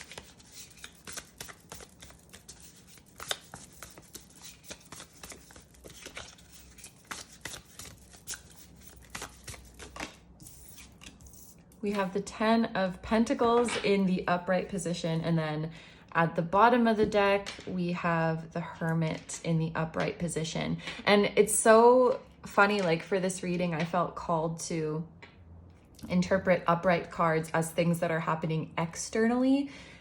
And the fact that we have majority upright, I feel like this is a really big confirmation that things are happening, things are moving in your career. You know, it's not just something that you feel on the inside, or it's not just something that you desire, it's something that is actually happening. So in this next phase of your career journey, there's going to be a lot of developments. I think I already said this, but it's going to be very eventful. So for any of you who have been feeling like things are stagnant or things are slow or you're in a rut, that is really not going to last much longer. Things are being set into motion and things are snowballing. This also kind of looks like yoga. So again, something with physical activity, again, something with animals. I don't know why I keep naming jobs, because obviously you know what you're doing, but I don't know, it could be confirmation for some of you. We have Leo energy, Virgo energy, Aquarius energy, Taurus energy. That could be significant. That could be placements that you or someone significant has. Let's start with this one card in reverse. This represents your internal energy. I actually think that this could be, it's funny because you're working more. You, in this next phase, you are objectively doing larger quantities of work, or you're working longer hours, but it doesn't feel that way for you. It actually feels easier for you. So I think that you're realizing a lot of the hard labor, or a lot of what felt like hard labor before, was the psychological aspect, I guess, of having to hype yourself up to do these tasks that you were dreading. That's kind of the vibe, because internally, I think things are actually feeling quite easy for you. It feels like there's not a lot of stress going on. And I think you're becoming more discerning about what is worth it. It's like you're being more selective about what you're going to work hard towards and where you're going to put your efforts. And you're in a place where you can confidently say no to things that don't feel in alignment with you, because you're no longer afraid of missing out on some kind of opportunity for money or for recognition. You could be moving out of an energy where you said yes to everything because you felt like you had to. And especially, I'm hearing for many of you, it was something like, this could be a good opportunity to get my name out there. This could be a good opportunity to get myself out there, or to get some work experience under my belt. So it's like, even if I don't want to do it, I should just say yes to it, because maybe it will help me in the future, and maybe I will regret it if I don't. And it's kind of like, I don't know if FOMO, like fear of missing out, is exactly the perfect term for it, but kind of like, oh, it might be foolish if I turn this down because maybe it's going to be beneficial for me. And I think now you can very confidently say no if it's not something you're passionate about, because that has become the biggest priority. I'm gonna use a musician as an example just because that's the easiest thing for me, but it would be like if a musician received an opportunity to get on a song that they don't like. Let's say they don't like the song, or they just don't really vibe with the song, but then there's that doubtful part of them that's like, oh, but this could be a good opportunity to like to gain recognition. This could be a good opportunity for exposure, like to get yourself out there. And it's like, yeah, but let's say that was true. Let's say you did get on this song and you got a lot of exposure for it, but then you're just getting recognition for something that you don't want to be doing in the long term. And then you're going to be stuck doing more of that. It's not sustainable. You know, it might feel good in the short term to get that exposure, but what are you getting yourself into? What are you locking yourself into if you agree to something that you're not passionate about? Like, the other perks that you might get from it are just not worth it, and it doesn't really make sense. So apply that to your situation how you will, but that nagging voice that says, oh, you could be missing out on an opportunity for money or work experience or exposure or recognition, you're like, that doesn't matter. Like, it's not. And the 10 of Pentacles, it's all about like sustainability and approaching your work in a holistic way and doing something that's going to make sense for you in the long term. And I think you're just realizing that doing something that your heart and passion isn't in it, it doesn't make sense. Because whatever you would gain from that, you're not going to want to do the work to maintain it because you're not passionate about it. So you're just setting yourself up for more dissatisfaction in the long term. And that's why you're no longer afraid to turn down things that are not aligned with. It's even scarier to be out of alignment with your passion. I think that's like the scariest thing for you now.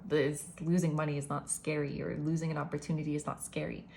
Be looking in the mirror and not recognizing, oh, that's so dramatic. Looking in the mirror and not recognizing the person staring back at you, that is scarier. Yeah, so I feel like that's what this 7 of Wands is talking about. Knight of Pentacles definitely is indicating that in this next phase of your career, you are very committed, dedicated, perseverant. You are pushing forward. And I also think you have a very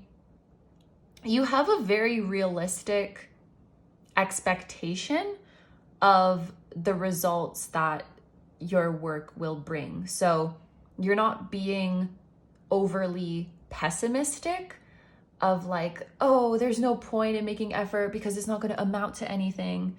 But you're also not being overly optimistic where you set this really, really high standard for the results you need to get and then setting yourself up for disappointment when it doesn't reach that, if that makes sense. I think, and that probably comes through experience with this Knight of Pentacles. You know, I've been doing this for X amount of time, or I've tried this X number of times, and I know that if I put in this effort, I'm going to reap these rewards. And you seem to be very bang on with that. Like, you can accurately predict the results you're going to get.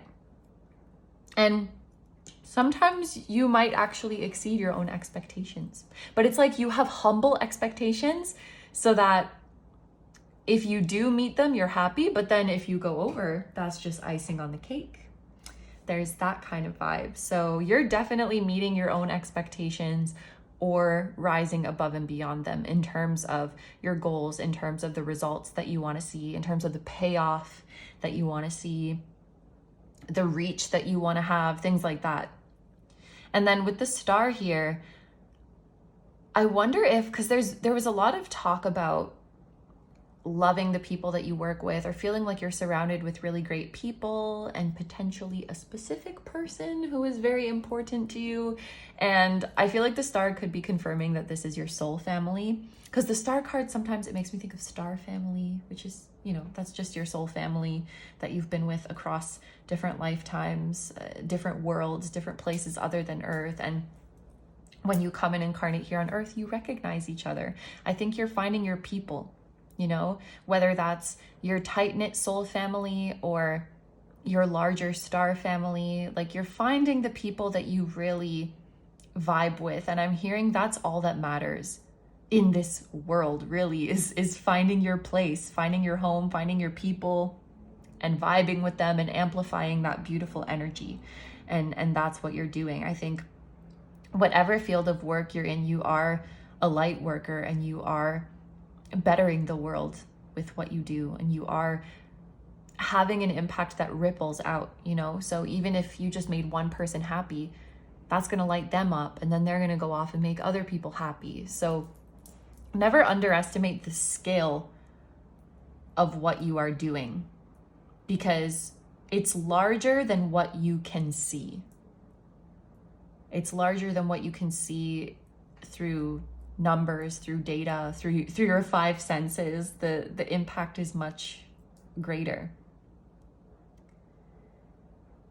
You could be impacting a version of you in a parallel timeline, or you could be impacting someone else's higher self through the work that you're doing, even if you're not together in the 3D. That's coming through as well.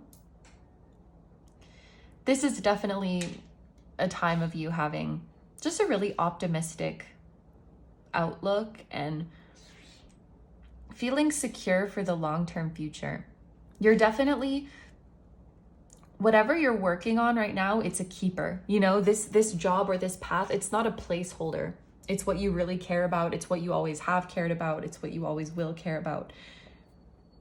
And this is also making me think of soul family. 'Cause 10 of Pentacles, it has forever family vibes. It has forever home vibes. Like, you're really, this is what you want to do forever, or it's what you want to do for a very, very long time. And these are the people you want to be with forever, or for a very, very long time. It really feels like you're settling in. You have found your home. You have found your home in what you're doing here. And the 10 of Pentacles, it can also talk about your legacy. These two cards together are really beautiful. It's like your legacy will create a brighter future. The foundations that you're building will positively impact future generations. You could be doing something. This may be a very specific message for some of you, but it's like you're helping a law get passed that's going to benefit future generations, or you're changing the regulations of an industry so that in the future people won't get screwed over, or people will get more fair treatment. People's rights will be protected, or people's work will be protected, or you're helping to make something more affordable or more accessible for future generations. Like, that's just specific messages that were coming through. Interesting. And the bottom of the deck energy is the Hermit and the Upright. So I definitely feel like your career journey is so closely intertwined with your journey of self-discovery and your journey to spiritual awakening, spiritual advancement. It's definitely part of your work as a light worker. And so you might feel more investment, more of an affinity to your job that I'm hearing some people just don't understand. There may be some people who really think of their job as, oh, it's just a job. It's just what I do to make money.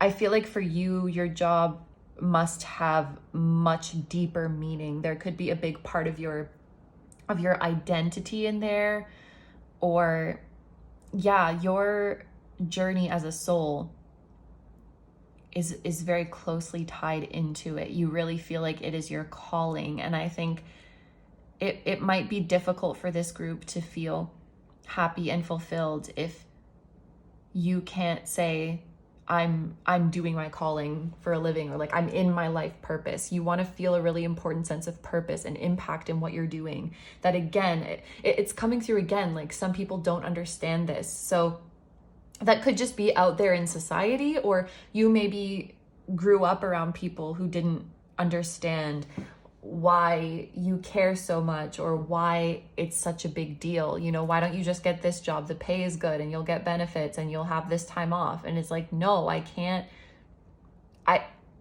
spend that much of my life, like that many hours of my life, if it's not my purpose, or if I don't feel like I'm really using my full potential to improve the world. It's like you would feel very uneasy if your authentic self wasn't being expressed. Whereas for other people, it's maybe not a big deal. Like, yeah, I just go to work, I put on my work mask, I come home, I take it off.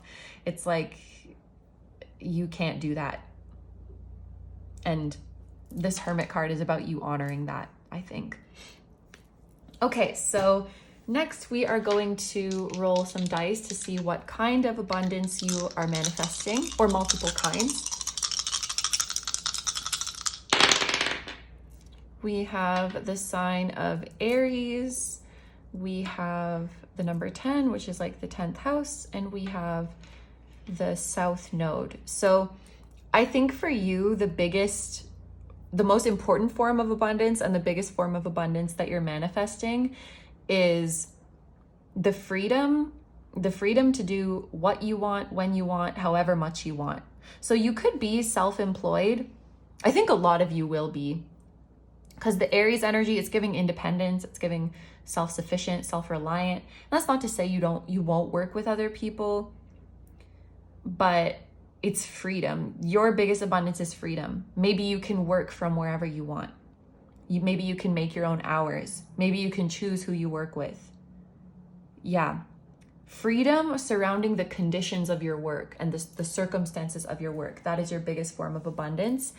And again, not having to mask yourself, like being free to be exactly who you are. I'm hearing unfiltered. So I really do think that most of you who chose this group will be self-employed, because the example that just came to my mind is a public figure who, let's say they can't speak their mind, or they have to be very careful about what they say because they represent their agency.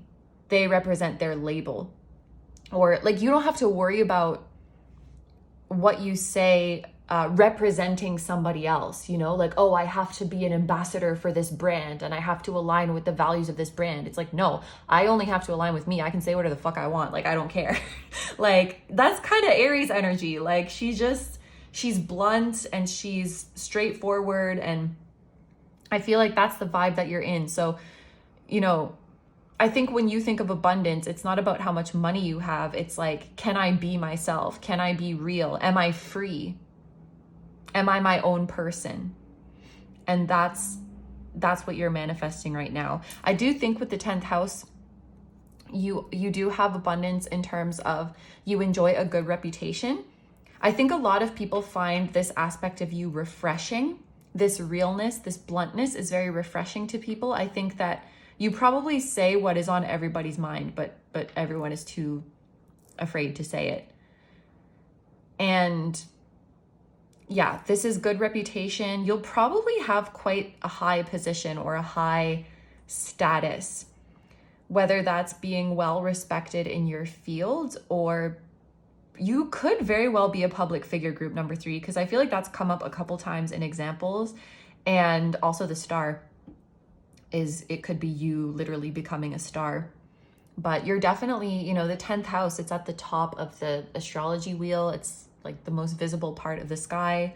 So you are gaining visibility, or you're just gaining a lot of respect, and you have a good reputation. And then we also have the South Node. I think that you've been through a lot in the past, like a lot of difficult times, a lot of ups and downs. And I feel like this abundance is talking about, a connection to spirit, actually, and a connection to your higher self, because there will reach a point, you will reach a point, there will come a point where you realize that everything, all of the crap that you went through in the past was worth it, because it was all leading you to this moment. And so you realize it was worth it. You realize why you went through the things that you went through. And it kind of comes back to this action card where even when you were unsure, even when you were scared, even when you had conflicting emotions, you kept moving forward, and you're realizing that that was literally your higher self that propelled you forward, even when your human self wasn't sure. And so to be able to bear witness to that journey that you just went through, like looking back on it, you kind of become humbled and in awe of the connection with your higher self that you had that whole time.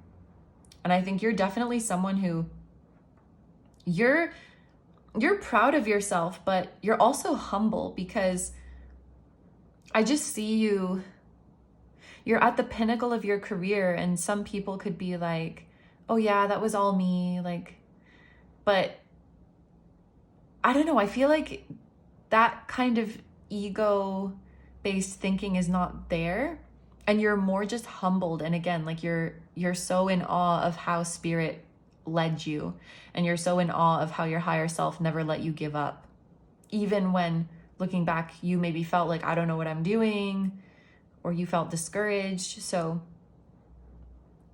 and that is like an abundance that can never be taken away from you. When you feel connected to spirit and when you feel connected to your higher self, that's the ultimate abundance. So like none of this really has to do with money or material things. I guess maybe this one a little bit, like you being highly recognized and having a good reputation, but your abundance is really more about how in touch with yourself you feel and how in touch with spirit you feel, which is beautiful. So for the last part of this reading, we're just gonna get a few cards for advice. Advice from your spirit guides as you continue to manifest this abundance. We have the Knight of Cups. Keep moving forward. There's no rush. Go at your own pace. The Empress, which that also makes me think of go at your own pace. You know, I'm thinking of the beautiful natural world, the oceans, the trees, the mountains. Those, like, oceans, land, that shit took millions of years to form. Earth took billions of years to reach where it is now. Nature is in no rush, and neither are you. When you feel, you know, there's a difference between feeling like pumped up and enthusiastic and full of energy and like, let's go. You should honor that. But if you start to feel anxious of like, I need to pick up the pace, I'm falling behind, that is not natural. That is external pressures. That is probably capitalism at work, trying to get you to pump out more faster. And when you know, the amount of time that it took a mountain to form versus the amount of time that it took a flower to form could be very, very different. Not could be, it is very, very different.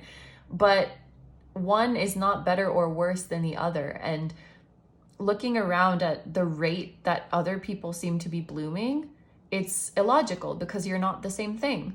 One of you is a tree and one of you is a pond and one of you is something else, some other third thing. Like you're all different things. And so why would the rate that you form or blossom at be the same? You just have to focus on your own journey. And you know, this is nothing new, this message. Go at your own rate. Don't compare yourself to others. Don't rush yourself. This is nothing new, but I wonder if being in nature and being in the natural world could help with that, could help with staying in that mindset. I know it does for me. Yeah, the Empress is really coming through as the natural world in this context, and like getting off your phone, getting off social media could also be very helpful, and connecting with people in real life, because as of course you know, it's just the things that we see on the internet are so unnatural. They lack context, they're heavily edited, probably some AI generated stuff too. Like it's just not, it's not real life. And you can get so, and also the type of people who comment on stuff, I feel like is usually a loud minority. And then you could falsely think they represent how everybody thinks. And so connecting and talking to real people and hearing their real experience, it will make you feel more like everything is okay. This may be a dramatic thing to say, if you don't feel like everything is okay, you may be brainwashed or you may have some unrealistic standards that you were conditioned to having, because it destabilizes you and it makes you more easily influenced and it makes you want to feed the machine more. When you feel calm, when you feel like everything's okay, that's when you're in your natural state of being. And you know that there's no need to rush, because just like you can look back on your past and realize you were exactly where you needed to be at the right time, even without trying, even without knowing it, the same can be said for this moment right now, and the same can be said for the future. You are always where you need to be. And then we have the Nine of Wands, which this makes me feel like you're almost there. You're so close. It's funny, the Nine of Wands, it does often give this feeling of hang in there, you're so close, you're almost there, it's just one last push.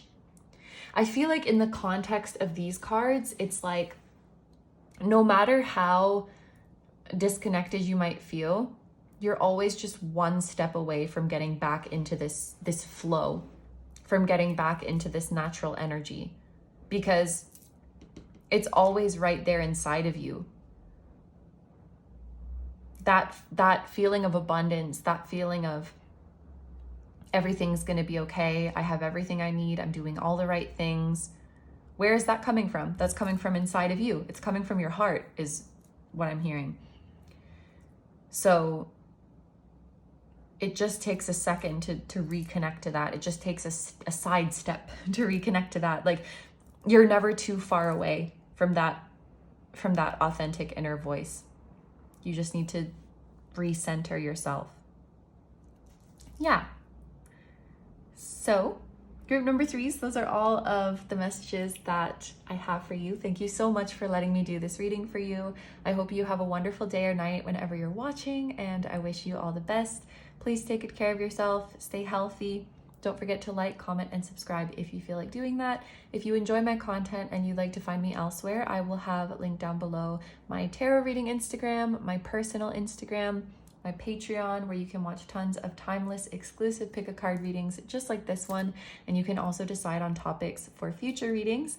I will link my music channel, which includes the intro song of this video. That is an original song. I'll also have my latest release link down below. And finally, my vlog channel and my merch, which features the floating temple that was at the start of this video. Thank you guys so much for supporting me, my channel, and anything I do. I really, really appreciate having you here, and I am sending so much love to you, to your higher self, to anyone who appeared in this reading, to their higher self, and I'm sending love to your spirit guides, your spiritual team, and all of your loved ones, and your soul family, your beautiful soul family, all of them that are here on earth, all of them that are not here on earth, everybody. And I love you guys, and I will see you in the next one. Bye-bye. Hi, number 4s. So if you guys chose the Rubellite, this is going to be a reading. We are going to start by seeing the current energies of your career journey, and then we're going to look at the upcoming energies. We are going to see what type or multiple types of abundance you're currently manifesting, and then finish off with advice from your spirit guides as you continue to manifest your abundance. So We're going to start by looking at these oracle cards here. These are going to represent your current energies. So you can think of this part of the reading as an energy check. If you do resonate with what I am describing here, then that will be your sign that this is your group. So without further ado, let's get into it. Your first card is Angel of Love. Then we have the sign of Capricorn. Interesting, and how you know that's what you want exactly. Interesting. And the South Node, karmic past, comfort zone, mastery, old habits, the past, unfinished business, current gifts and talents, natural strengths, limitations, and potential stagnancy. It's interesting that we have a love card coming out as the first card in a career reading. So for some of you, your journey in love could be somehow linked to your career journey. So if you have felt that that's the case in your life, this could be a sign that this is your group. I think in general though, it feels like you are on a search for love. You are searching for something that you truly love to do. But you may not be sure what that is yet or how to find that yet. It feels like there's still an element of mystery in your career path, where this could be a mixed group, because I feel like for some of you, you may not know exactly what it is that you want to do. And then for others of you, it's like you have a feeling, but you don't necessarily understand why you are drawn to the things that you're drawn to. It's like you just have a deep feeling, this is the path I meant to go down. But if someone were to ask you, why do you want to pursue this career? You might not really be able to give a concrete answer. Like it's just something that you feel. So there is some element of mystery in your journey. Looking at this card, how do you know that that's what you want exactly? And for this to come out next to the South Node, a couple different ways I can interpret this is, some of you will be drawn to certain careers or certain paths because of past life experiences. So even though you cannot physically remember your past life, that longing or that pull is still there, and you're being pulled in a certain direction because of it. For some of you, there might be some unfinished business from a past life, and you're going to finish that business through your career journey in this lifetime. We also have the keywords like comfort zone, mastery, old habits. So a certain career path that you are drawn to, it just could be that your soul is very used to it. They're very good at it. They have mastered certain skills, or I should say you have mastered certain skills in your past life. There could be, something that you're a natural at, something you feel very comfortable doing, something you can very effectively serve the world through, and then you'll be drawn to it again in this lifetime. So for those of you who do feel passionate towards a certain career or like really drawn to a certain path and you weren't really sure why, it will likely have to do with your past life experiences. However, there's a pretty different way of interpreting this for those of you who do not know what it is that you want and don't really particularly feel drawn to any career path right now.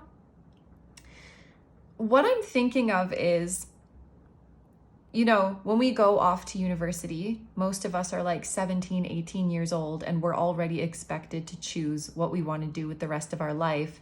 But the stuff that we have studied in school up until that point doesn't really oftentimes do a great job of informing us what we might like and what we might be good at.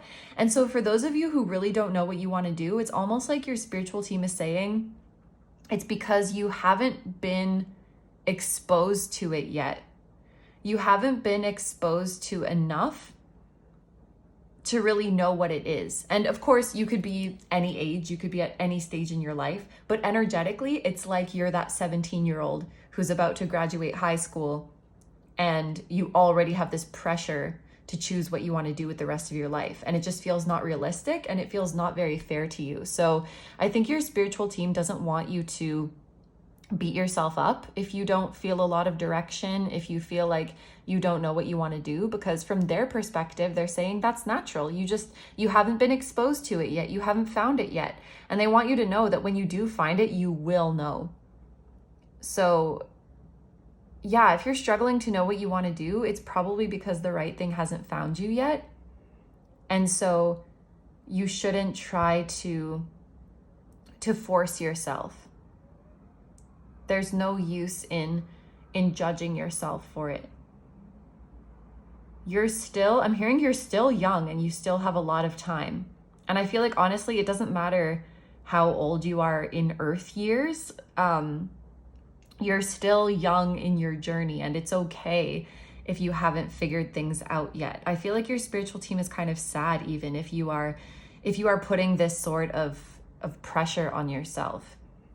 I also get the feeling that you may not find what it is that you want to do through institutions, you know? Like, oh, I knew that I wanted to do this because it was a subject that I took in high school, or it was an option at university. It might be something that is quite off the beaten path, and it might be something that you have to discover just through being out in the world and living life. You'll kind of find it in an organic way, but in an unconventional way. It might not really be something that is taught in school or something that you can get a degree in. It's like your own unique path. And I really want to convey, and it's so much easier said than done, but I want to convey, don't stress if you haven't found it yet. I feel like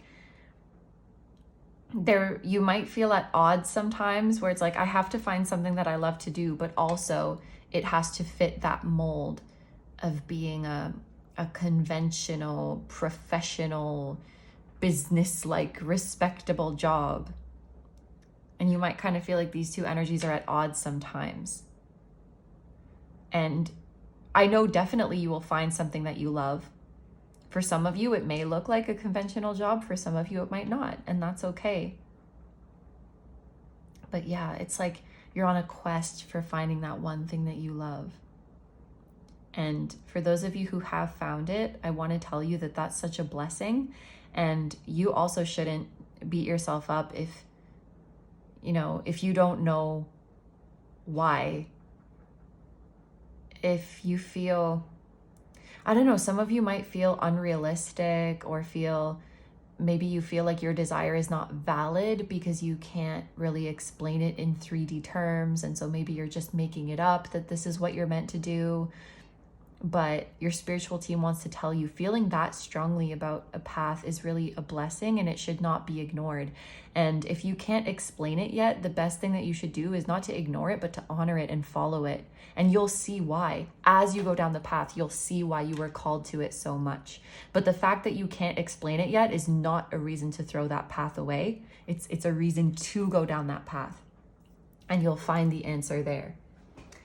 Interesting. It's like your path has some mystery to it, but your soul is calling you there because you'll find some great love there. So if you are resonating with all of this, then keep watching. We're going to get into the deck that you guys chose now to see the future energies of your career. I am going to be taking reversals today. So the way we've been doing it is cards in the upright will represent things that are external. Cards in the reverse will represent things that are internal. I just noticed like 3 out of the 4 groups today have gotten something about the South Node. It's interesting. What is the South Node in right now? I think Libra? I don't know. The nodes are in Aries and Libra. That's what I know about right now.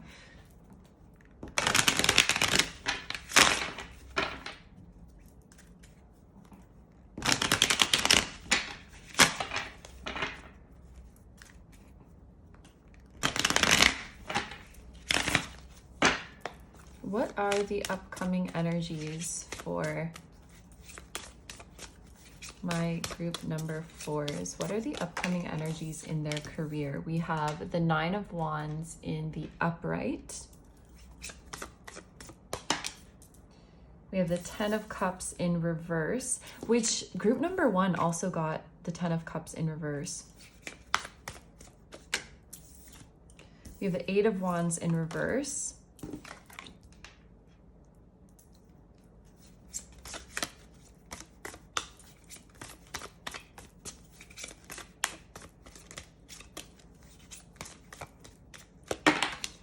Then we have 2 coming out at the same time. There's the 5 of Wands upright and the 3 of Cups in reverse. And then at the bottom of the deck is the 2 of Swords in reverse. I actually want to start with this 8 of Wands in reverse. That's the one that is speaking to me the most right now. This is an internal energy, and I just feel like for this group, your soul has a longing to move in a certain direction, and you feel that longing very strongly, and yet there hasn't been much information revealed to you in your external circumstances. I want to say there hasn't been much to you revealed in the 3D yet, or there hasn't been much confirmed to you in the 3D yet. So as of now, it's just this spark inside of you. It's just this longing. The 8 of Wands being in reverse gives the feeling of a voice that is communicating to you from inside of you. So this could be the voice of your higher self. In fact, yes, it is. It is the voice of your higher self, but there could also be a spirit guide. There could be a guardian angel. There could be the higher self of someone else who is telepathically communicating to you. And so I guess it's kind of an odd feeling when you have this guidance coming from within, but there's maybe not a lot of what is it called? Road signs? Yeah. It's like you have a GPS inside of you that's telling you to go down a certain road, but on the outside world, there's no signs on that road telling you where to go. And so you have to really trust that internal GPS knows what it's talking about, which can be a difficult feat.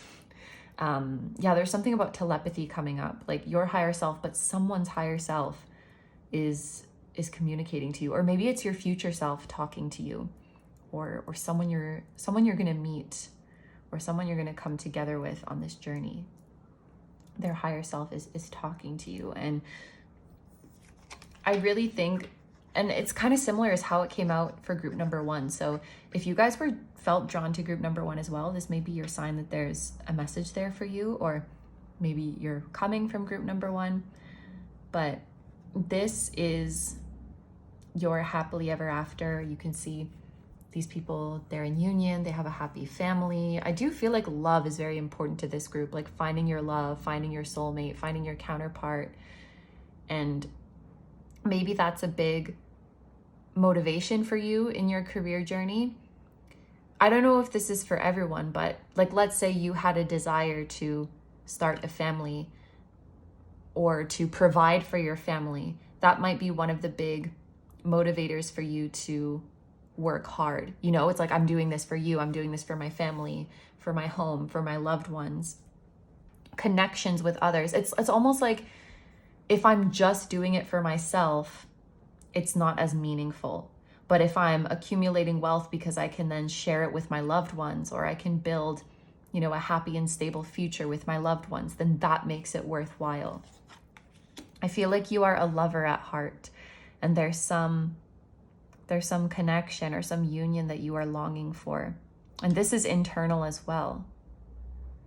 And I wonder if these kind of go together, like future you is informing you of this happily ever after, or the higher self of someone else is informing you of this and kind of whispering to you from within to move towards them, or to move towards that.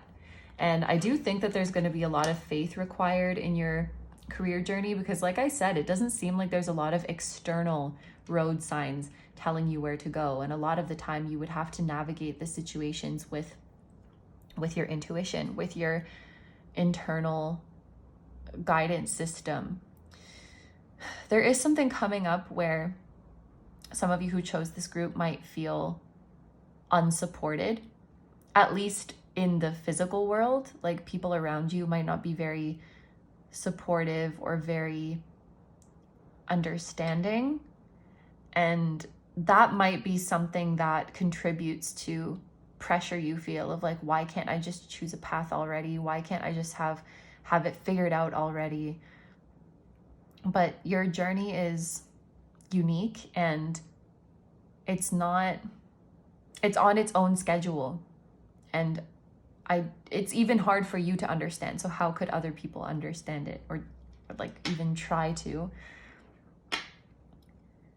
Yeah, so your guidance is coming from within. And I feel like externally, this looks like you having to be quite resilient. There's also a feeling with the 9 of Wands here of defending yourself or standing up for yourself. So some of you may be in a situation where internally you feel really, really strongly that this is what you're meant to do. And so you keep making efforts towards it, but it is really taking a long time to see results. And then you have to deal with external questioning or external pressures of like, why don't you just think of a backup plan? Why don't you just have a plan B? Why don't you just give up already? Why don't you pivot to something else? But your heart,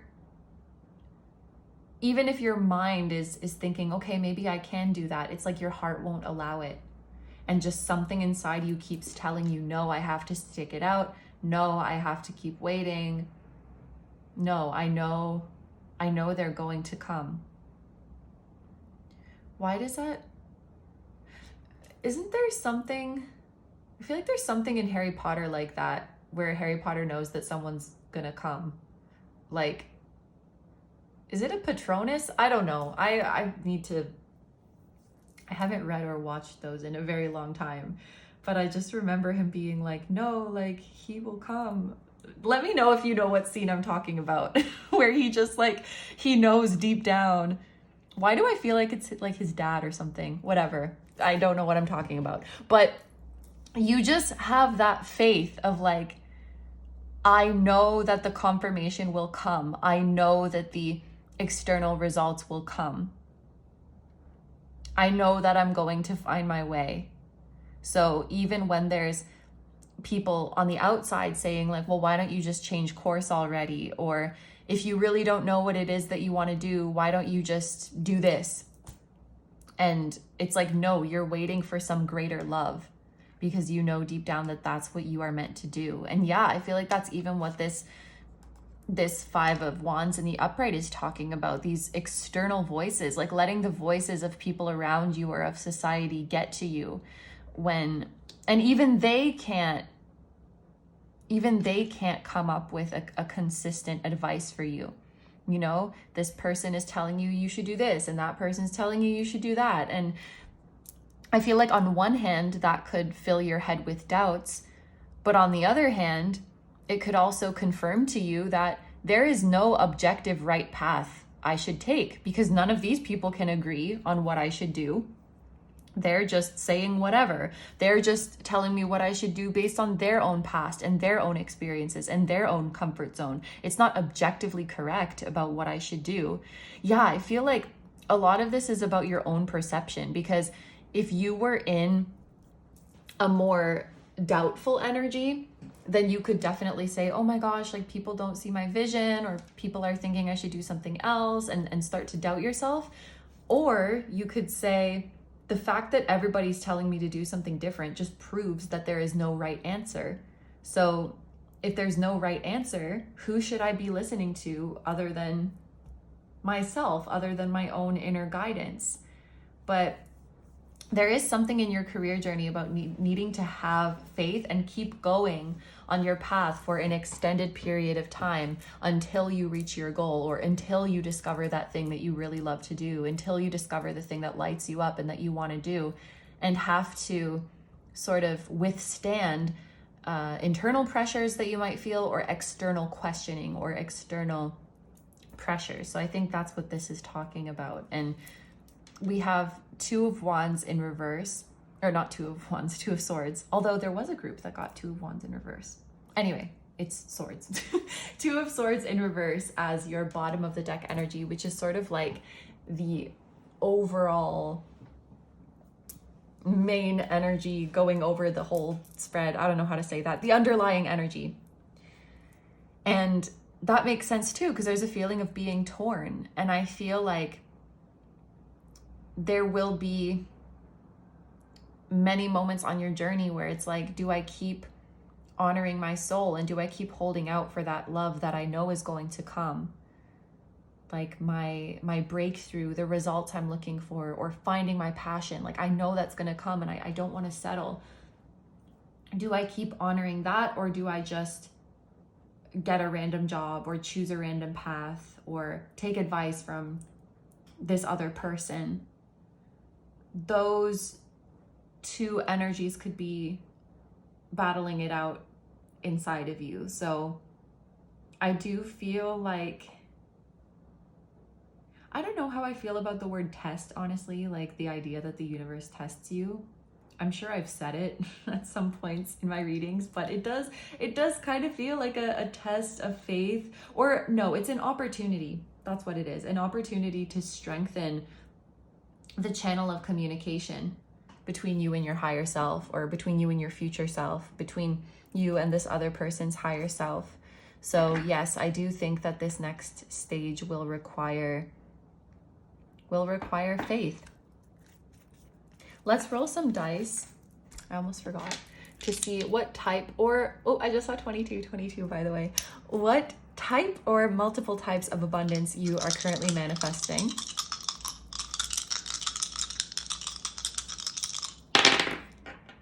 So we have number 2, which is the second house. So definitely there is material abundance in your future. We also have Aquarius, which I really like this for you because it means that you can and will be successful in an unconventional path. Aquarius is unconventional, eccentric. Aquarius is a visionary. You could thrive in a career that is kind of modern, which is interesting because your soul must be having so much fun, because I feel like your soul has its innate gifts and has its skills that it's mastered, but every time they incarnate, it's a bit of a different climate, you know? There's been different advances. And so it's always fun to see the new ways that you can apply these gifts with the technological advances and with how culture has progressed. That it's never going to look exactly the same. And I feel like it's really fun for your soul to see, how do my gifts express themselves in these different settings, even on these different planets. So it's a very unique and exciting way at this point in history on planet Earth that your gifts can present themselves. I feel like that's very fun. That's very fun for your soul. I don't get so much of a earthling vibe from your soul. You might, that's not to say you haven't had lives on Earth before, but you may have had many, many lifetimes somewhere else. But yeah, Aquarius is definitely giving me the feeling that you will thrive in an unconventional or an innovative career. And there's also a feeling of rebellion, like a rebellious spirit with Aquarius. So yeah, definitely going against the grain and not folding to, like, if you were really to take someone's advice, you don't want it to be from a place of like, well, clearly I don't know what I'm doing and maybe this person knows better than me. Like, that's not a very empowered way to take someone else's advice. If you're going to take someone else's advice, you want it to be because like you hear what they're saying and you're like, holy crap, that resonates with me so much. You are so right. So this is not to say never listen to anyone ever, but definitely not from a place of of low confidence and, oh, well, you must know better than me because I don't know what I'm doing. That is not going to lead to your happiness. But yeah, there's something about you kind of rebelling, going against maybe the common advice, or going against the beaten path, or going off the beaten path, I think is the way you say it, with this Aquarius energy. So that might be confirmation for some of you. And then we also have the sun. There's a feeling of freedom of expression, as well as recognition. You're gaining recognition and you're gaining popularity, and you have an abundance of support. And it's so funny, eh? Like, I do feel like you're going to be happy when you receive this support and recognition and admiration. But there's also kind of this, I don't know if cynical is the right word, but like, oh, I see how it is. Because when you hadn't seen your results yet, or when you didn't know exactly what you were doing yet, everyone was questioning you. And now that you're doing well, you kind of see how people switch up. It's like, oh, now you're proud of me. It just, you might notice the conditional nature of some people's support. And just for an example, I'm imagining parents where like you told your parents you really want to do this as a career, and the parents are like, that's not a real job, you should do this instead, you're never going to be successful with that, I could never be proud of my child for doing XYZ. But then you become really successful in it. Maybe you become famous from it, or you start making a lot of money. Like, you get a lot of worldly success from it. And now those same parents are like bragging about their child and how proud they are of you. And do you see what my child is doing? And it's like, interesting. You know, it feels it might feel a bit fickle to you. So it's kind of bittersweet because definitely you're gaining a lot of support and admiration from people who would have loved you all along. They just hadn't had a chance to be exposed to you and know who you are. So that's awesome. But you may see some people switch up on you, and it just feels a little bit like, like, I wish you had just supported me this whole time. I wish you had just believed in me this whole time, but it is what it is, kind of thing.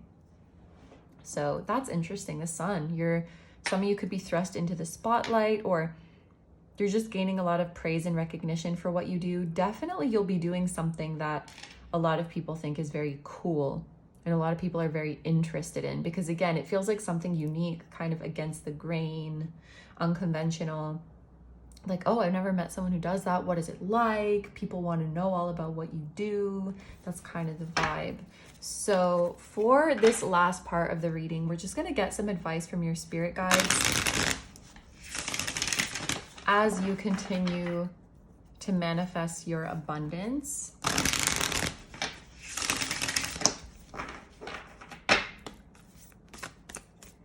Advice for my group number 4s. We have the Ace of Pentacles. Yes, material abundance is assured for you. So maybe that's something that you guys are a bit worried about, because that's come up a couple times. And so your spiritual team really wants to reassure you of that.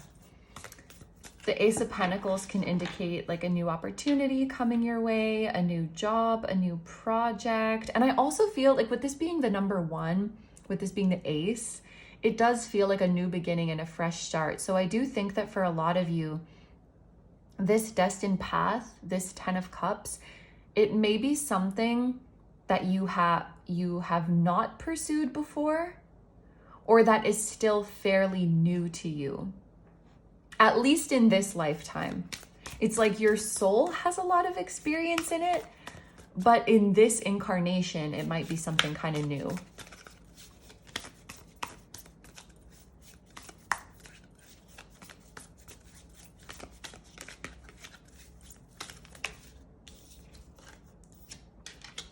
We have the 5 of Swords, which this is also Aquarius energy. So, and just with the meaning of this card, this is really like, don't be afraid. Don't be afraid to go against the grain. And also looking at this red hand, it kind of looks like stop. I know it's the offering hand, but it looks like a hand saying stop or a hand saying no in this case. And I think another group got this message, but don't lower your standards, or it's okay to say no to something if your heart isn't in it. Like, you don't have to say yes to something just because it's an offer that came in, just because you could make some money from it. Especially because I feel like for this group, it might take some time before you see results. Your spiritual team's kind of saying, we just wouldn't want you to accept an offer because you're like, well, this thing I really want to do isn't going anywhere, so I might as well take this other thing. They really don't want you to settle, or they really don't want you to compromise.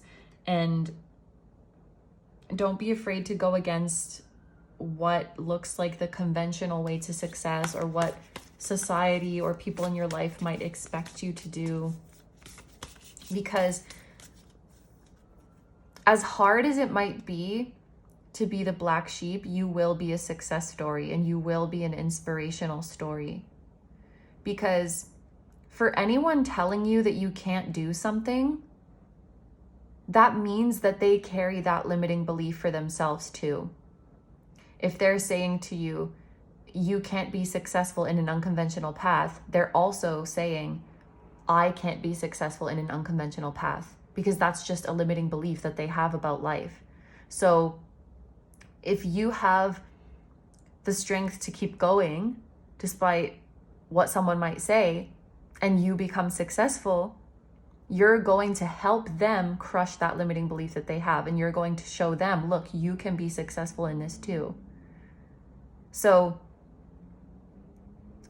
and that is so like, it's a very bigger person energy to be in. It feels like transcending your ego that wants to say, I'll show you and I'll prove you wrong. And you're saying, I see you with this limiting belief and I want to help you remove it. And I hope that I can be an example that you can do whatever you set your mind to. And I hope that I can help you erase that limiting belief. And then we have the King of Pentacles and Strength. Yeah. Like triple confirmation of material abundance in your future, of long-term material abundance at that. Yes, this is a journey that requires inner strength, that requires patience, that requires resilience, but it is going to be worth it. You are making a name for yourself that will last for many years to come. For some of you, I'm hearing even when you retire, even when you exit this industry, people will still know who you are. People will still reference your past work. People will still take inspiration or benefit from your past contributions. And you will become known as one of the best. You will be, the word reference just keeps coming to my mind. You are the reference for other people. People will reference your journey to success, will reference your approach, the contributions that you made, your philosophy, your creations, whatever it might be. And you may become something of a mentor. Because we also had that previous energy of people really wanting to hear about your journey and your story. King of Pentacles, it does make me think of a master who is now helping the ones who come after them. So yeah, this just really looks like the success story of the underdog, or the black sheep proving that there is a place for them to be successful in this world, and letting everybody know, opening the door for everyone after them and letting them know that it's possible. And had you succumbed to that pressure of people who didn't understand your vision yet, you wouldn't have been able to open the door for all of those people coming after. No pressure. I just feel like your vision is really important, and the place that your inner voice is guiding you to is really important, and it's going to be important for so many people. I forgot to say this, but these placements could be significant. So like Sun in the second house, Sun in Aquarius, or Aquarius in the second house, which would make you a Capricorn rising. So you or someone significant could have these placements, as well as like Leo Virgo combinations. For example, Leo Sun, Virgo Venus, or Virgo Mercury, Virgo Sun or Leo Venus, Leo Mercury, something like that. And I think that those are all of the messages for my group number 4. So we're going to end the reading here. Thank you so much for letting me do this reading for you. I hope you have a wonderful day or night whenever you're watching, and I wish you all the best. Please take good care of yourself, stay healthy. Don't forget to like, comment, and subscribe if you feel like doing that. If you enjoy my content and you'd like to find me elsewhere, I'm going to have linked down below my tarot reading Instagram, my personal Instagram, my Patreon, where you can watch tons of timeless, exclusive pick a card readings just like this one, and you can also decide on topics for future readings. I will link my music channel, which includes the intro song of this video. That is an original song. I will also have my latest release link down below. And finally, my vlog channel and my merch, which features the floating temple that was at the start of this video. Thank you guys so much for supporting me, my channel, and anything I do. I really appreciate having you here, and I'm sending so much love to you, to your higher self, to anyone who appeared in this reading, to their higher self, and I'm sending love to your spirit guides, your spiritual team, and all of your loved ones, both here on earth and in the other realms. And I will see you guys in the next one. Bye bye.